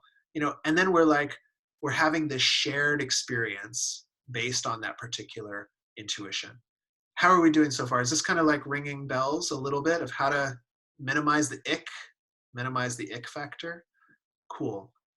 So one the start is actually start from the I statement. Start from I statement.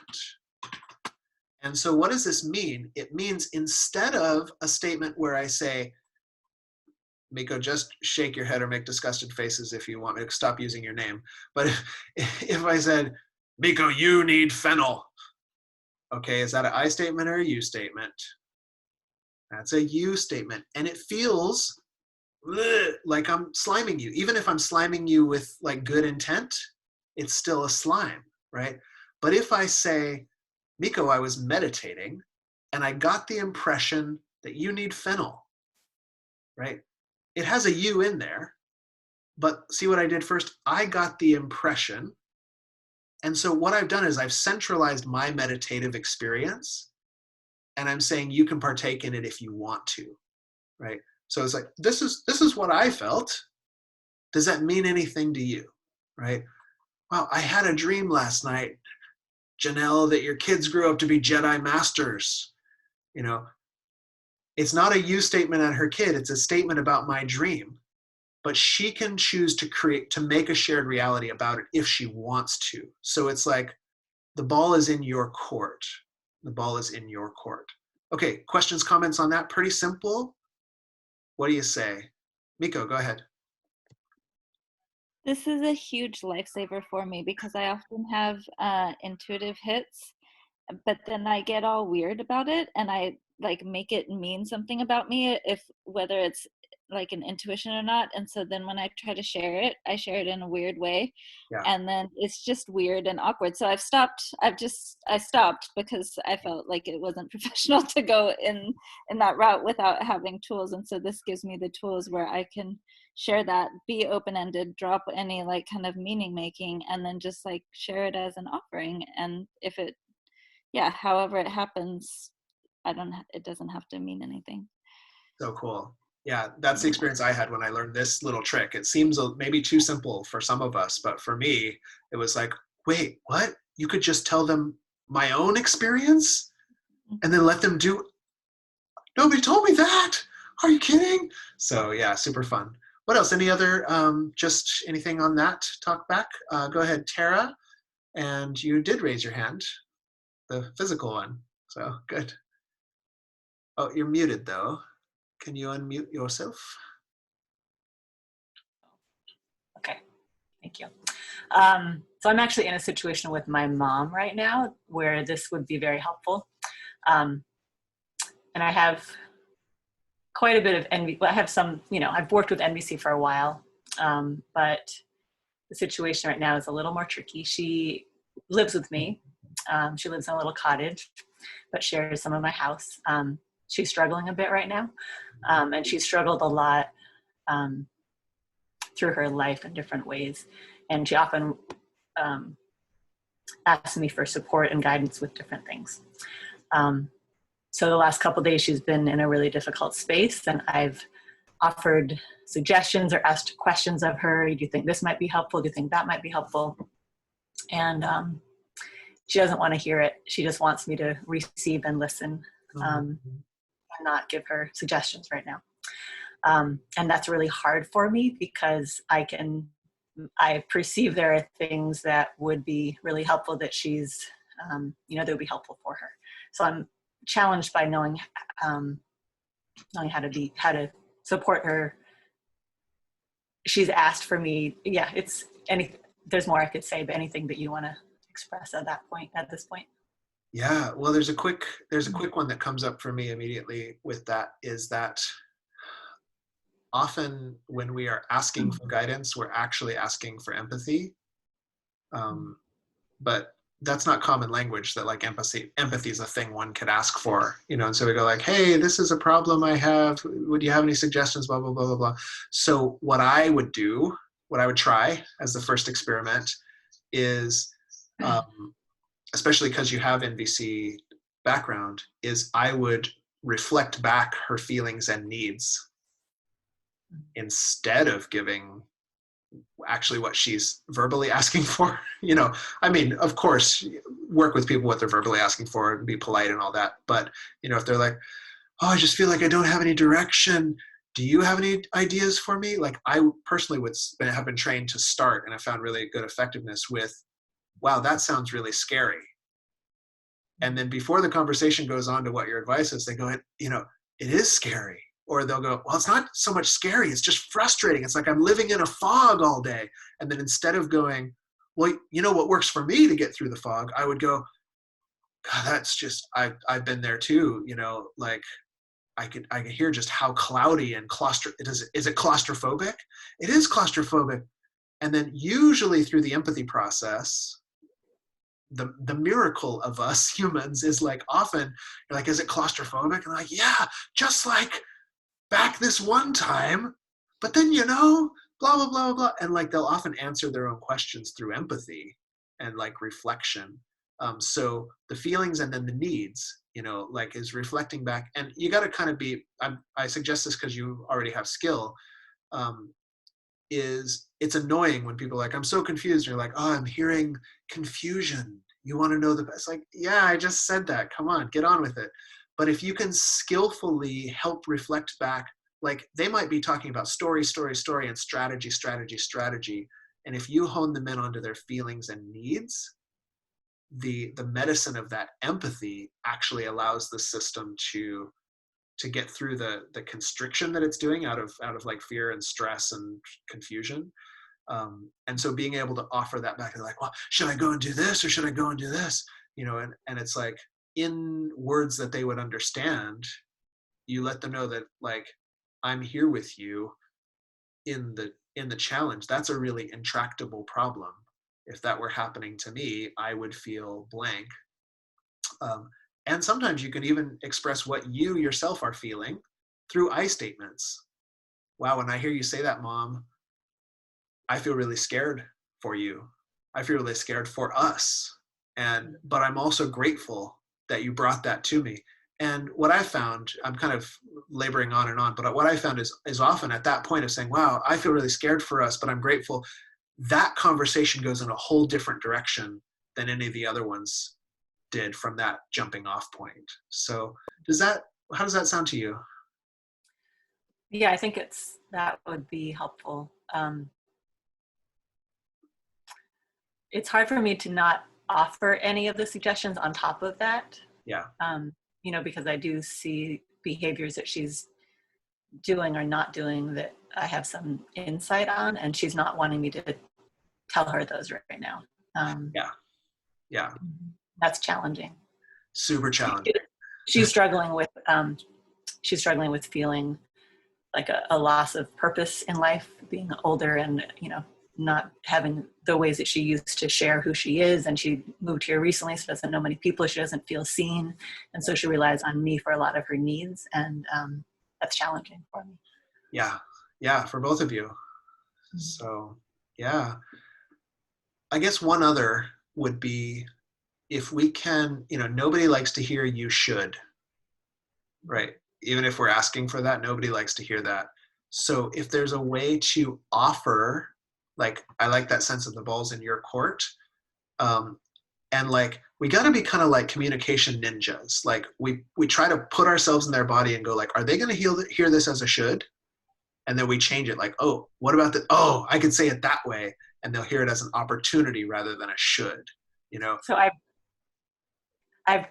I've tried to, or what I've done is, instead of telling her you should do this, or as I've said things like, you know, in my situation, when for example, she doesn't have many friends here. The ones that she sees, she's not reaching out to connect with. And so I've said, you know, I've noticed during this time, it's really helpful for me to have people who I can talk to, and even whether that's on, you know, in phone or by person. And that's really valuable for me. It really affirms a lot. Do you feel like it would be helpful for you to reach out to some of your friends?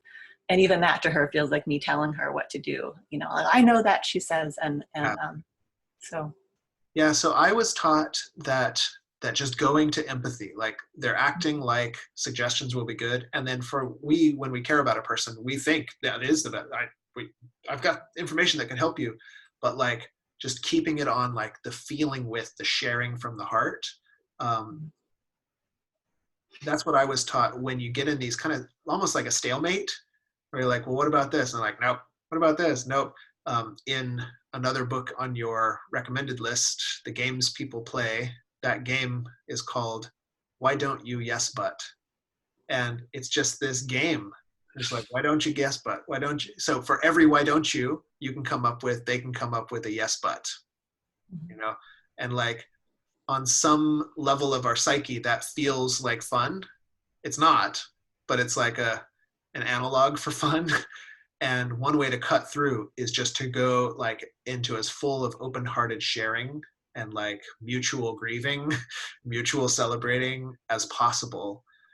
And then some things we won't be able to do with a family member because we are too tied in, you know, like our communication goes offline, or like she can only see you in some way. The old, you know, prophets can't heal in their hometown thing, you know, and so you might have the best advice, and coming from your best friend who came over one weekend for tea, then mom's like, oh, Jeannie said this and this and this, isn't that amazing? You're like, Mom, I told you that 3 weeks ago.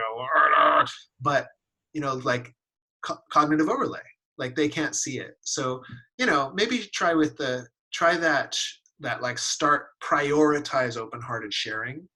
And just like really feeling and honoring, like, oh, you're feeling that, you know, and like not like making a weird hippie situation. Oh, I honor that, but like actually in a way that she can hear that.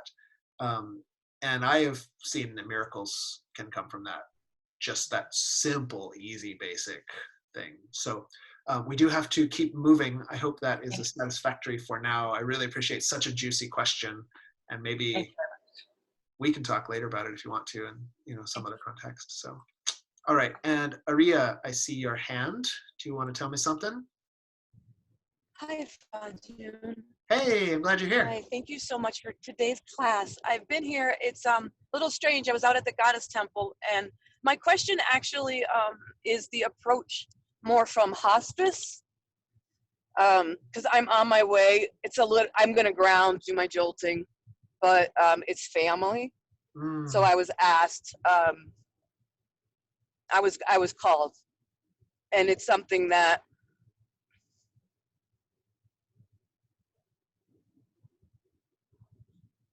I'm glad I had this opportunity to share with all of you, like hear and feel, because it's helpful to me as I go into town to speak to somebody, yet remain in my 1 to 10.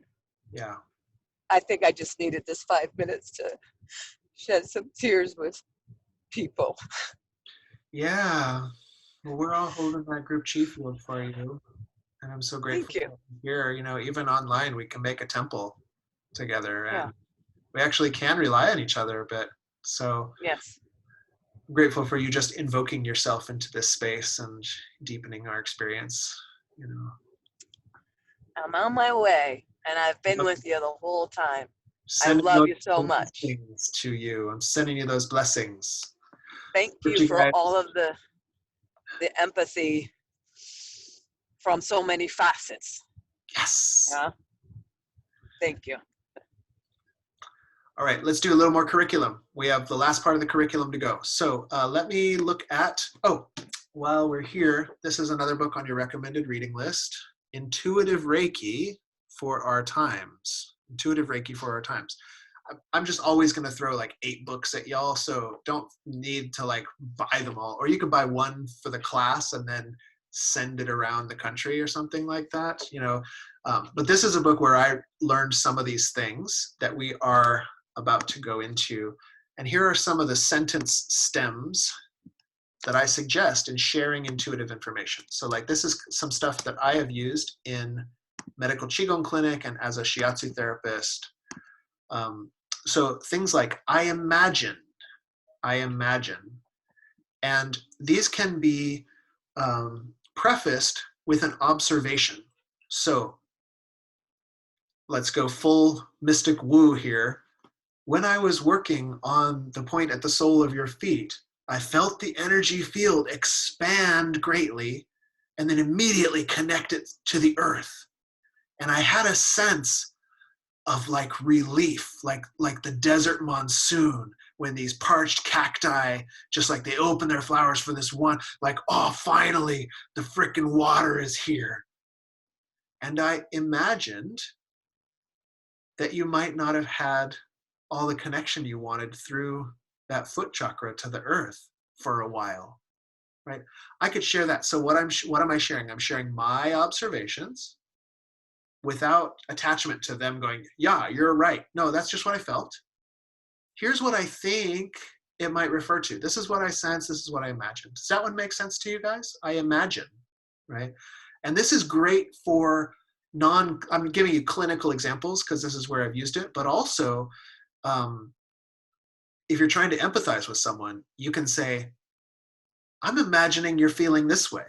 And it's an I statement instead of an assessment because you said, I imagined. You're owning the fact that you're imagining it. And then you're offering that, like, want to tell me if I'm wrong? Want to tell me if I'm right? I just imagined that you're pissed off at me. But what's the truth? Let's share. I just imagined that you think I'm God's gift to all genders. But what's the truth? That's what I'm imagining. So, and you just toss it out there and it's kind of like playful and fun. And I imagine is a miracle phrase. Miracle phrase. Yeah, I got the impression. Great. There, one warning on it. I'll get that in a minute. So I wonder. So this one, maybe like I was doing a Qigong session, I was tonifying their spleen, and man, was I tonifying your spleen for a long time. And I wonder if you've been having any digestive issues lately, right? Or I wonder what comes up for you when I say the word trust or something along those lines. And usually I'll ask my questions depending on what other intuitions I've had. Like one is the sensation of we're tonifying the spleen for a long time. But then I'll ask like, hey, what's this about? And usually you get these little whispers, it's about trust. But I won't say, man, okay, here's what I hate when Qigong and acupuncture people do to me. Your spleen was so deficient. Okay, there's one. I mean, it's like, technically I paid you to be able to assess me, but like, don't assess me, bro. You don't know me. Don't assess me. So they made their first mistake. I'm already not coming back, but then they doubled down. Your spleen was so deficient because you really need to learn how to trust. Like, if you'd have been here for the last 25 years and seen the struggle I've been through, your spleen might be deficient too, punk. So, so instead of that, I might say, it really took me a long time to really feel like your spleen filled up. And I wonder what comes up for you when I say trust. And then like if somebody were saying that to me, I might say like, oh man, I really struggled with trust for a long time. Like instead of the insta block, like you don't know my story about trust. I'm more trustworthy than I've ever been before and grounded too, sucker. But if they said what comes up, I'd go like, oh man, I've got a long way to go on trust. And it keeps me from fully putting my feet on the ground. Like I still exist 3 feet above planet Earth on a different plane because I don't trust this realm. Thanks for asking. Right? And so I wonder and I imagine are forms of asking, right? Instead of telling. So ask, don't tell. We could say, I statements. We could also say ask, don't tell. Just perfect. And so it doesn't mean you don't get to have an intuition. You ask about your intuition instead of telling them about your intuition. Ooh, it's so simple, so easy. And yet nobody ever told us because they hid this stuff in monasteries until it got forgotten. And now we got to reinvent the dang thing. But good thing that the real monasteries exist on the astral plane, I imagine. And I wonder if we can download that information directly, regardless of time and space. Okay, I felt, so again, just be mindful of this. In this context, you're using this like somatosensory. I felt when I pressed urinary bladder 23, I felt like I was being washed into a deep cave. And I'd like to recommend you do this kidney tonifying exercise because I'm imagining that means you had deficient kidneys, right? I sensed, wow, when you came in the room, I sensed this blue light. And when I sense a blue light, it usually means this. Does that mean anything to you? Right? How different is that than, oh, you've got a blue aura. That means you're blank.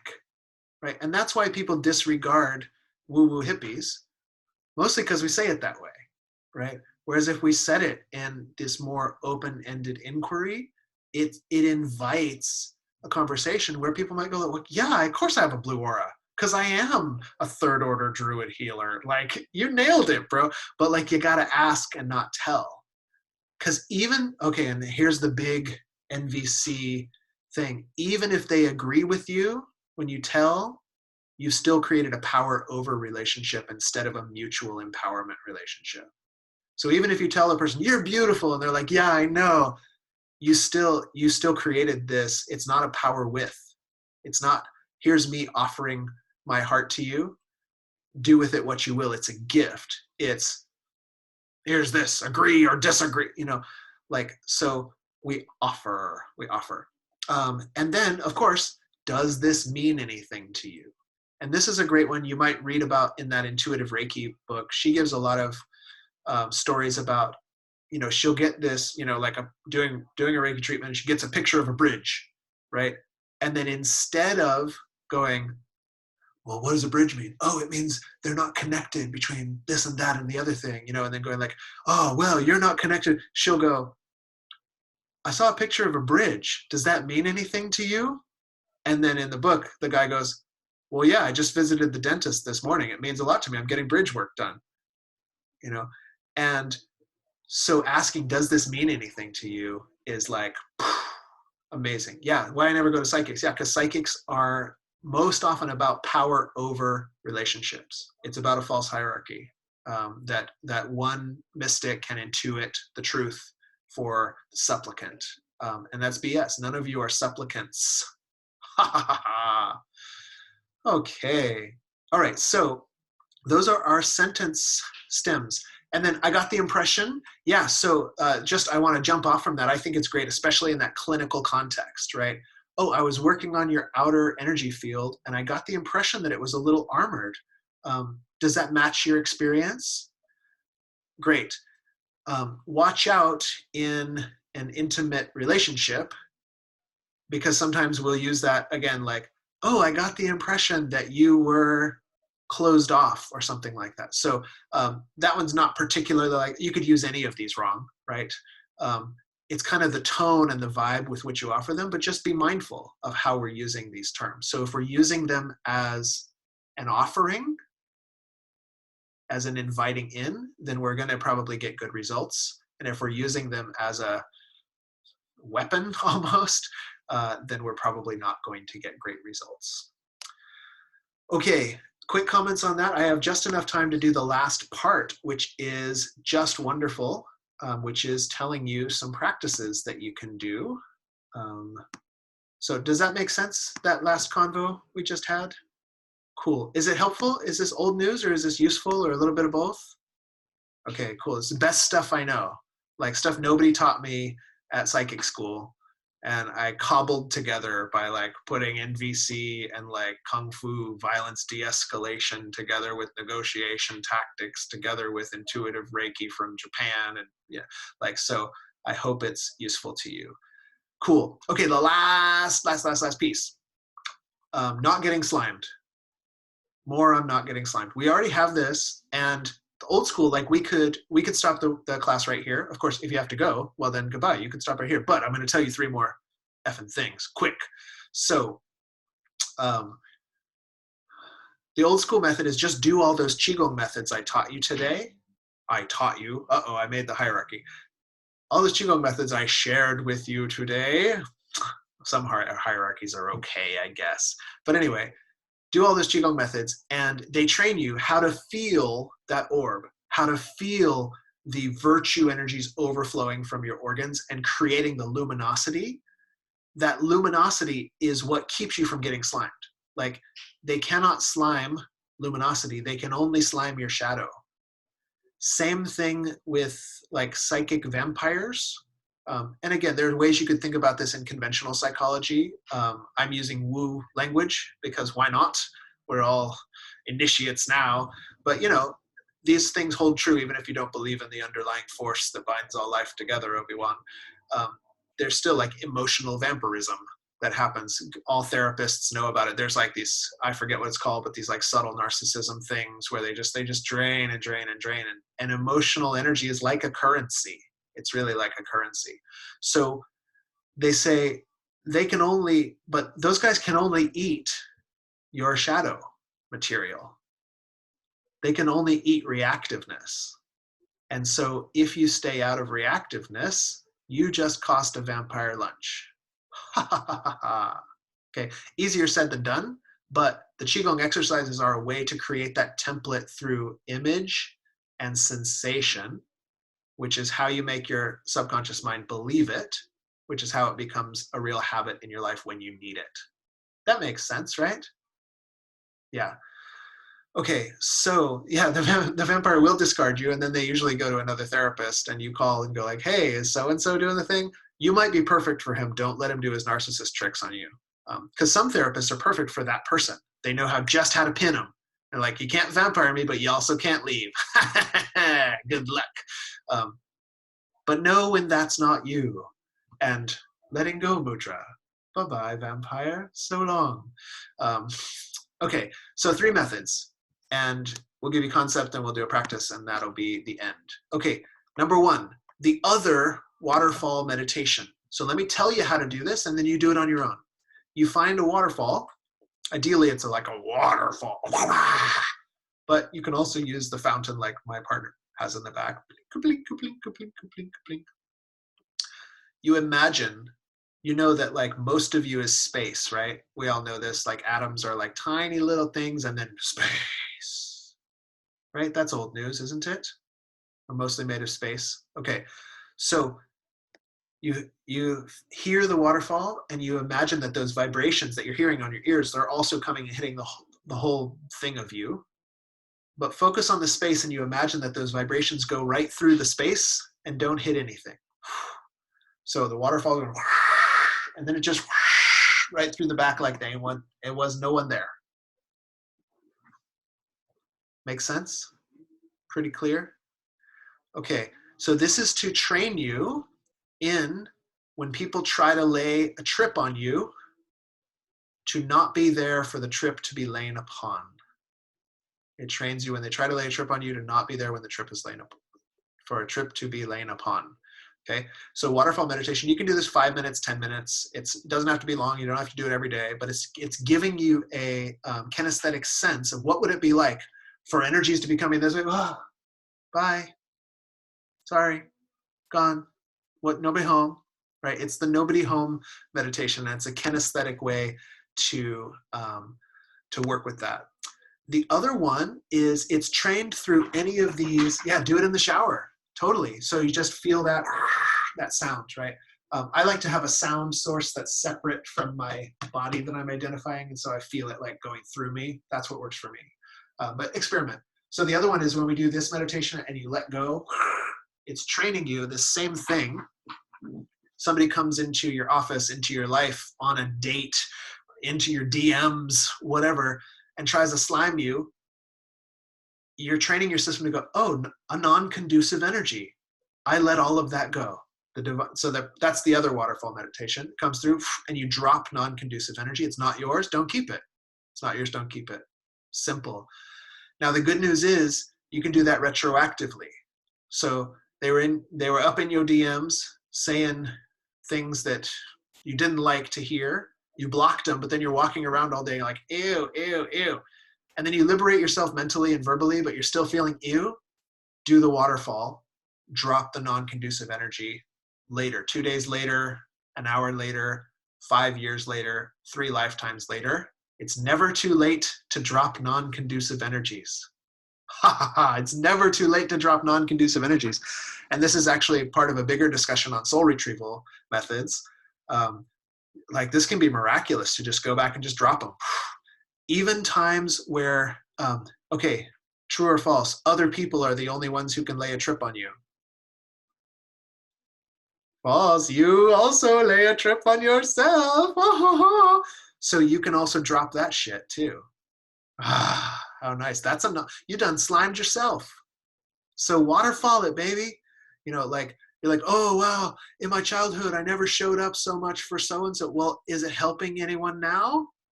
No, drop it. Gone, done, banished. Vampires be gone. Okay. So that's the waterfall, or AKA the principle of it is dropping non-conducive forces. Just drop them. Whatever method you use, the principle is dropping the non-conducive forces. Okay. Core luminosity is what we talked about in terms of pressure. So we talked about in the 1 through 5 waking dragon meditation, we talked about having the earth continually flowing and recirculating and then out through your palms as a positive pressure. Yeah.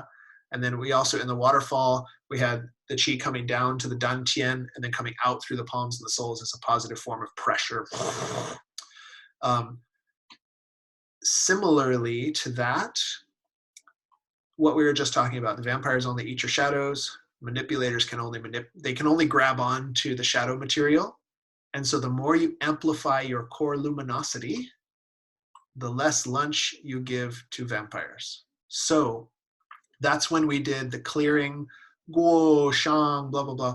That's releasing. And it's not releasing like, oh, you're a bad person, you had anger. No, anger hurts, it's tense. Drop the tension. Old grief that you can't use anymore, it hurts, just drop it. And then you fill that space up, not with some Taoist ideal, this is honor. No, what does honor mean to you? What does integrity mean to you? You fill up the lungs as that orb. What is benevolence? What does kindness means to you? You fill up the liver with that energy. So these are the Taoist images. I said them earlier, so you can go back. If you don't know them already, you can go back and watch them and really memorize that. I'll try to write them down for you too. If you don't relate to that, you can use chakra imagery, right? You know, so like, I'm not teaching you this exercise. You'll have to pay for that workshop, but the exercise goes like this.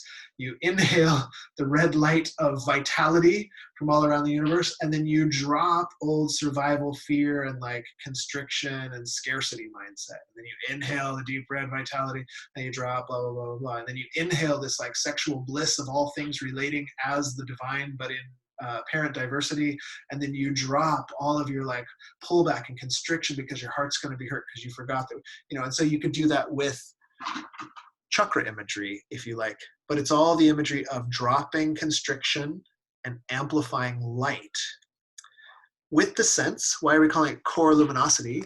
Because that luminosity in these non-dual traditions is said to be who you really are. That's who you are. We pretend to be other stuff, and then we forget that we're wearing a mask. It's like if Keanu Reeves for the rest of his life was walking around and he's like, oh, excellent, I'm John Wick, oh, you know, or whatever other actor you like, but like did a role and then forgot they were the role. It's like, no, dude, put that gun away, get out of the phone booth. You're Keanu Reeves, not Bill S. Wick, right? So similarly, you are core luminosity manifesting as an apparent you for fun, but just don't forget.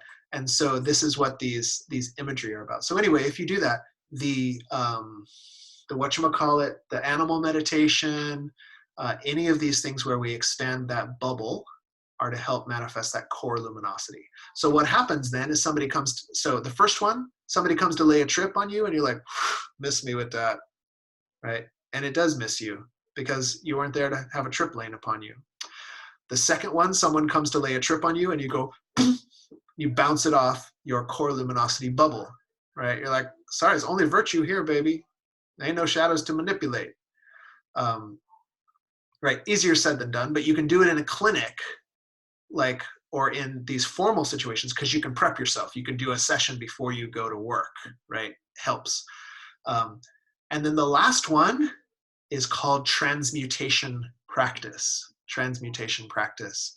Let's do the fastest transmission of Tibetan Tonglen that was ever done, but only because you're prepped for it. Okay, so you ready? You don't have to get into a meditative position, but remember the core channel, Taiji Pol. You already lit it up. You can feel it, right? It's the essence of your being. Total luminosity, total freedom. Remember your best meditation experience. Remember the animal you love the most. And remember your best orgasm combined with the best volunteering experience you ever had and camping, and imagine that that's who you are since primordial time, and that manifests as a shaft of light in the center of your being. Okay, now imagine that the center of your center is a tiny light, like a pinprick of light in your heart. Imagine that this luminosity takes any energies presented to it and transmutes them so that they can see themselves as sacred. And then just think of a mild irritant, like a mildly irritating person, a mildly irritating relationship. That's irritating. Imagine them as a dark smoke, that they've forgotten the core luminosity. And so you inhale that right into the pinprick of light in your heart. The minute it's exposed to the camping, orgasm, volunteering, animal companion bliss, completely destroyed, turned into light. Now you have this wellspring of light and you shine it back out at them. Okay, transmutation practice. Easy? So simple. Quickest Tonglen transmission ever. That took 2 minutes. Took 2 minutes. Yes!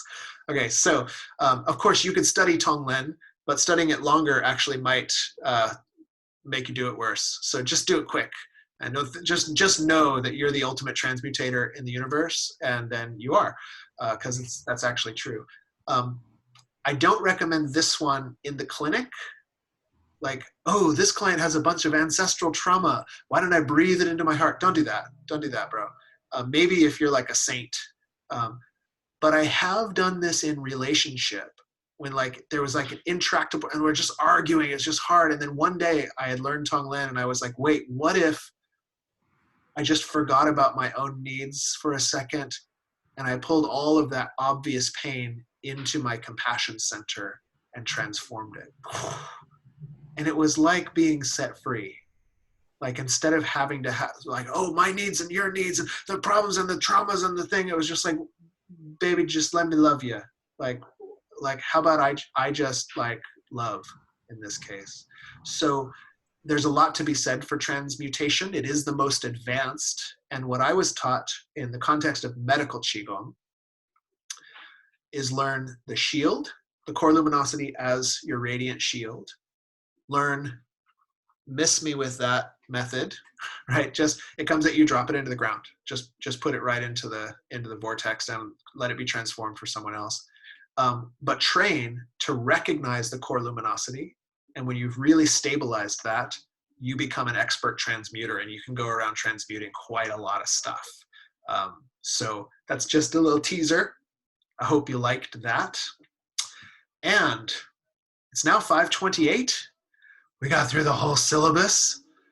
I'm going to do this. We'll do an official bye-bye, but I'll also stay for 10 minutes if you have questions, so that those who can leave can feel like we sealed the container. But those who have some questions, I do have a couple minutes extra time. So it's been great to be with you. I'm so glad you're here. I'm so glad you were born. I'm so glad you exist on planet Earth. I'm so glad we get to discuss and study this stuff. Thanks for, signing up so I could give this workshop, which makes me extremely happy. And I'm wondering how much benefit you'll get out of this. I'm imagining it'll bless your life a whole lot. I've sensed that we've created a real beautiful container together. And so may you be blessed in all you do. Amen. All right. And with that, I'll be here for 10 more minutes. If you want to just say hi, ask a question, pop anything in the chat box, make a friend, private message them, whatever. So any last questions on our material? Oh, let me read Sonia here. Oh, we see. Tips with this, with usually an intimate partner who triggers all core wounds while you're in this healing process so it doesn't trigger so much. Yes, some people are just so triggering, and to not have shadow for them to feed on takes some time, right? Yes. Yes. Yes. Ouch. So I really like the boundaries are the distance at which I can love both you and me. That's the one that really works for me. Personally, I've been taught the paradigm of like, oh yeah, well if it hurts, just work, stay there and work. I actually have found that doesn't work well. And so like, I don't know, like intimate partners, like let's have separate houses and go on dates until we work this out and then go to therapy together. Like that's a great one, right? Because like enough triggers just traumatize the relationship to where there isn't safe space. And so you're trying to create this fellow feeling and you're just wounding more. It's like running on a sprained ankle, right? And so sometimes you just got to put the ankle up. Other ideas can be working with a mediator. And then sometimes you do that hour concentrated mediation and it actually ripples out because, you know, both you and the partner were forced to follow the rules and you had an external attachment person being compassionate regard, you know, like you can't do it for yourself, but the outside person can. Yeah. So those are my two, like while in training, like we got to realistically assess ourselves. Like, am I going to be able to live my values in this situation? That's what I know.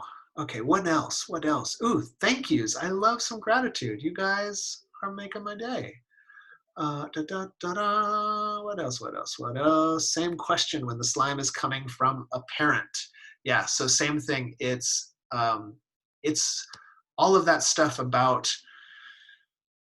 that we could learn from any good old kind of new age class about healthy boundaries, and then just add the energetic insights to it, right? So, you know, like me for a long time, my boundaries with my parents were like staying far away, you know, and I maybe went a little too far that way.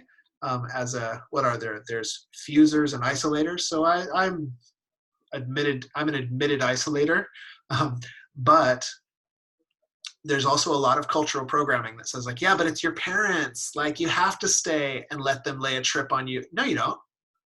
No, I avert this message. You don't have to let anybody. In fact, don't let anybody lay a trip on you.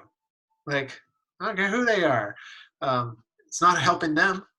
And it's definitely not helping you. Okay, rant. Sorry, that's rant complete. But yeah, so just healthy boundaries. And then we can add all of this energetic stuff. None of this takes the place of like, you know, the healthy boundaries, the healthy attachments theory, but it should augment it.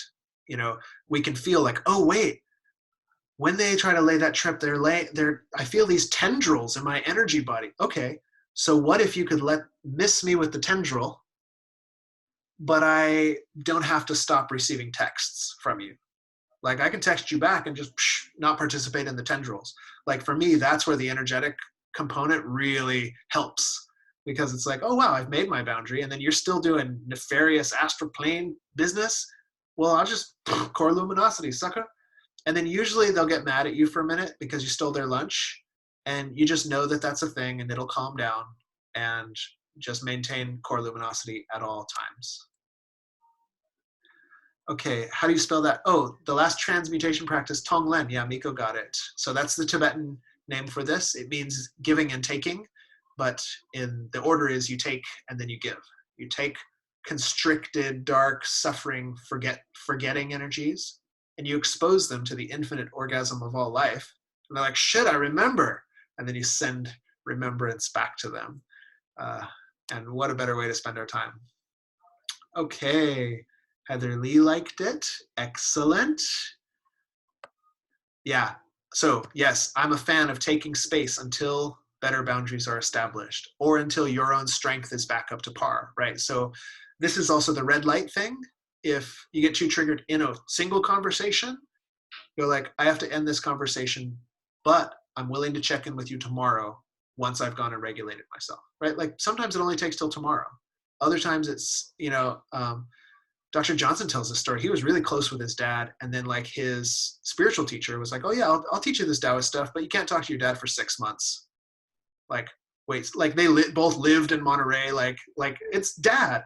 He's like, you actually cannot speak to him for 6 months, because he was going to do this like deep soul retrieval, you know, business, Taoisty wizard stuff.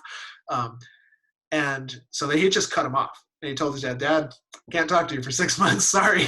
and just like went for it. We don't have to go that far, but sometimes like a 3-month, it's just like, yeah, I have to take 3 months. I can't talk to you.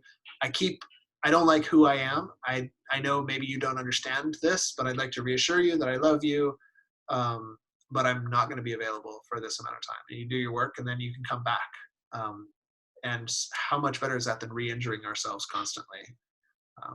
And I know, Kristen, I know you work with athletes and body workers and things. So the metaphor, the analogy works really well. Like, what would you do if your gastrocnemius tendon separated? And you're like, yeah, but running is my spiritual discipline. It's like, yeah, but you're not going to do it for 6 more months. Right? You're going to do leg press machine after 3 months, and you're going to walk, but you don't get to run. You addict to beta endorphin. It's beta endorphin, but I also just learned it's the endocannabinoid system that gives you the runner's high. And it actually may do it better than weed and CBD, like persistence high. Okay, that's a whole other class. Anyway, I just love you guys. Any other last minute questions before we go? Anything unclear, left undone? Most excellent. Well, I had asked about if the other person who's been feeding off of it owes you a lot of money because they've given a story that you've tried to help out and they said they wanted to have integrity about paying it back, and so there's still that hook. Yeah. It's a hard one. I have a couple of things that work for me.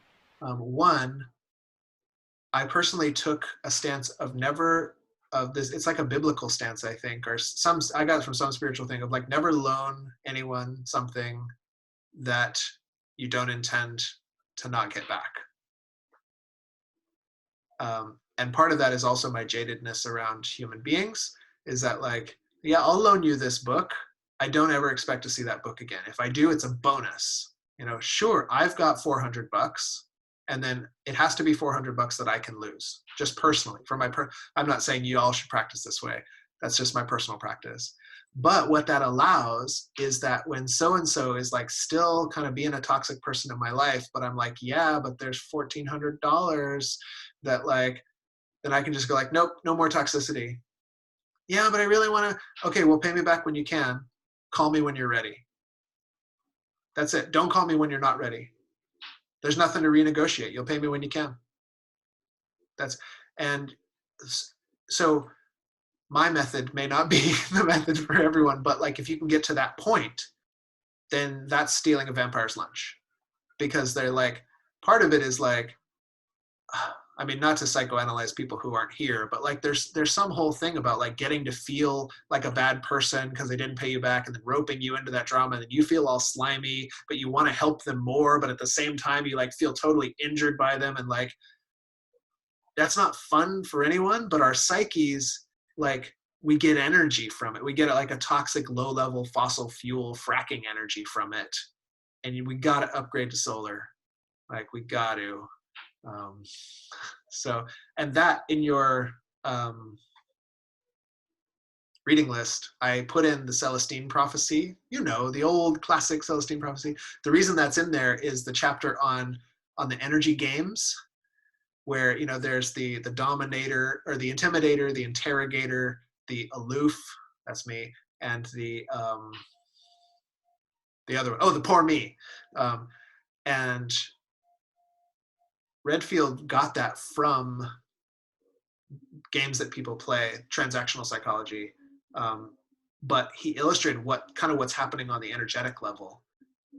That's also why I recommended Brennan's book, Light Emerging, because in the purple Barbara Brennan book, she has pictures of people, what it looks like in the aura when this guy's like an anger dominator and the aura is like attacking, and then the aloof one is like, their aura goes this way, and then like, oh, well, here's the seductress dominator, and their aura is like, trying to, to me, looking at those images is like, oh, that's why it feels so gross. On the surface, it's like, let's have a talk about when I can repay my loan. Like, I'm still in really dire straits, but I want you to know that I'm doing the thing. And it's like, you can't call them on anything. but you feel gross. And in my experience, it's all those energetic entanglements. And so if we can take care of it on that plane, and then use your 3, use the miss me with that, the shield, or the transmutation, and I think you're good to go. So that's what comes up for me in relation to that, for what it's worth. Okay. Yeah, those vampires. Okay, yeah. Got a poor me going through a genuine crisis, but wary to step in. Yeah, so, and then of course, if you can keep that luminosity, no problem with feeding people. You can feed vampires luminosity all day. And some of them will run away because they haven't learned to eat that. It's like, oh, I never drink wine. You know, they can't eat luminosity while they're addicted to be a vampire. But you can always try to feed them. And that for me, that's a good middle road. Is they're like, I'm not going to feed your tendrily stuff, but I will give you empathy. I will pray for you. I will tongue lend you. And that's pretty fun. All right, you guys, my brain just quit. That means we're done. So this was a whole lot of fun. I hope you had a whole lot of fun. There's a retreat at the end of the month, 23rd through whatever, 25th or something like that, 3-day Taoist meditation retreat. If you're in the instructor training, I already told you like 8 times to mark your calendar. So I expect you to be there unless you can't, in which case, don't let me lay a trip on you. But anyway, it'll be a lot of fun. And I do hope to practice with you then. And I will see you on the otro lado de la calle. Thank you.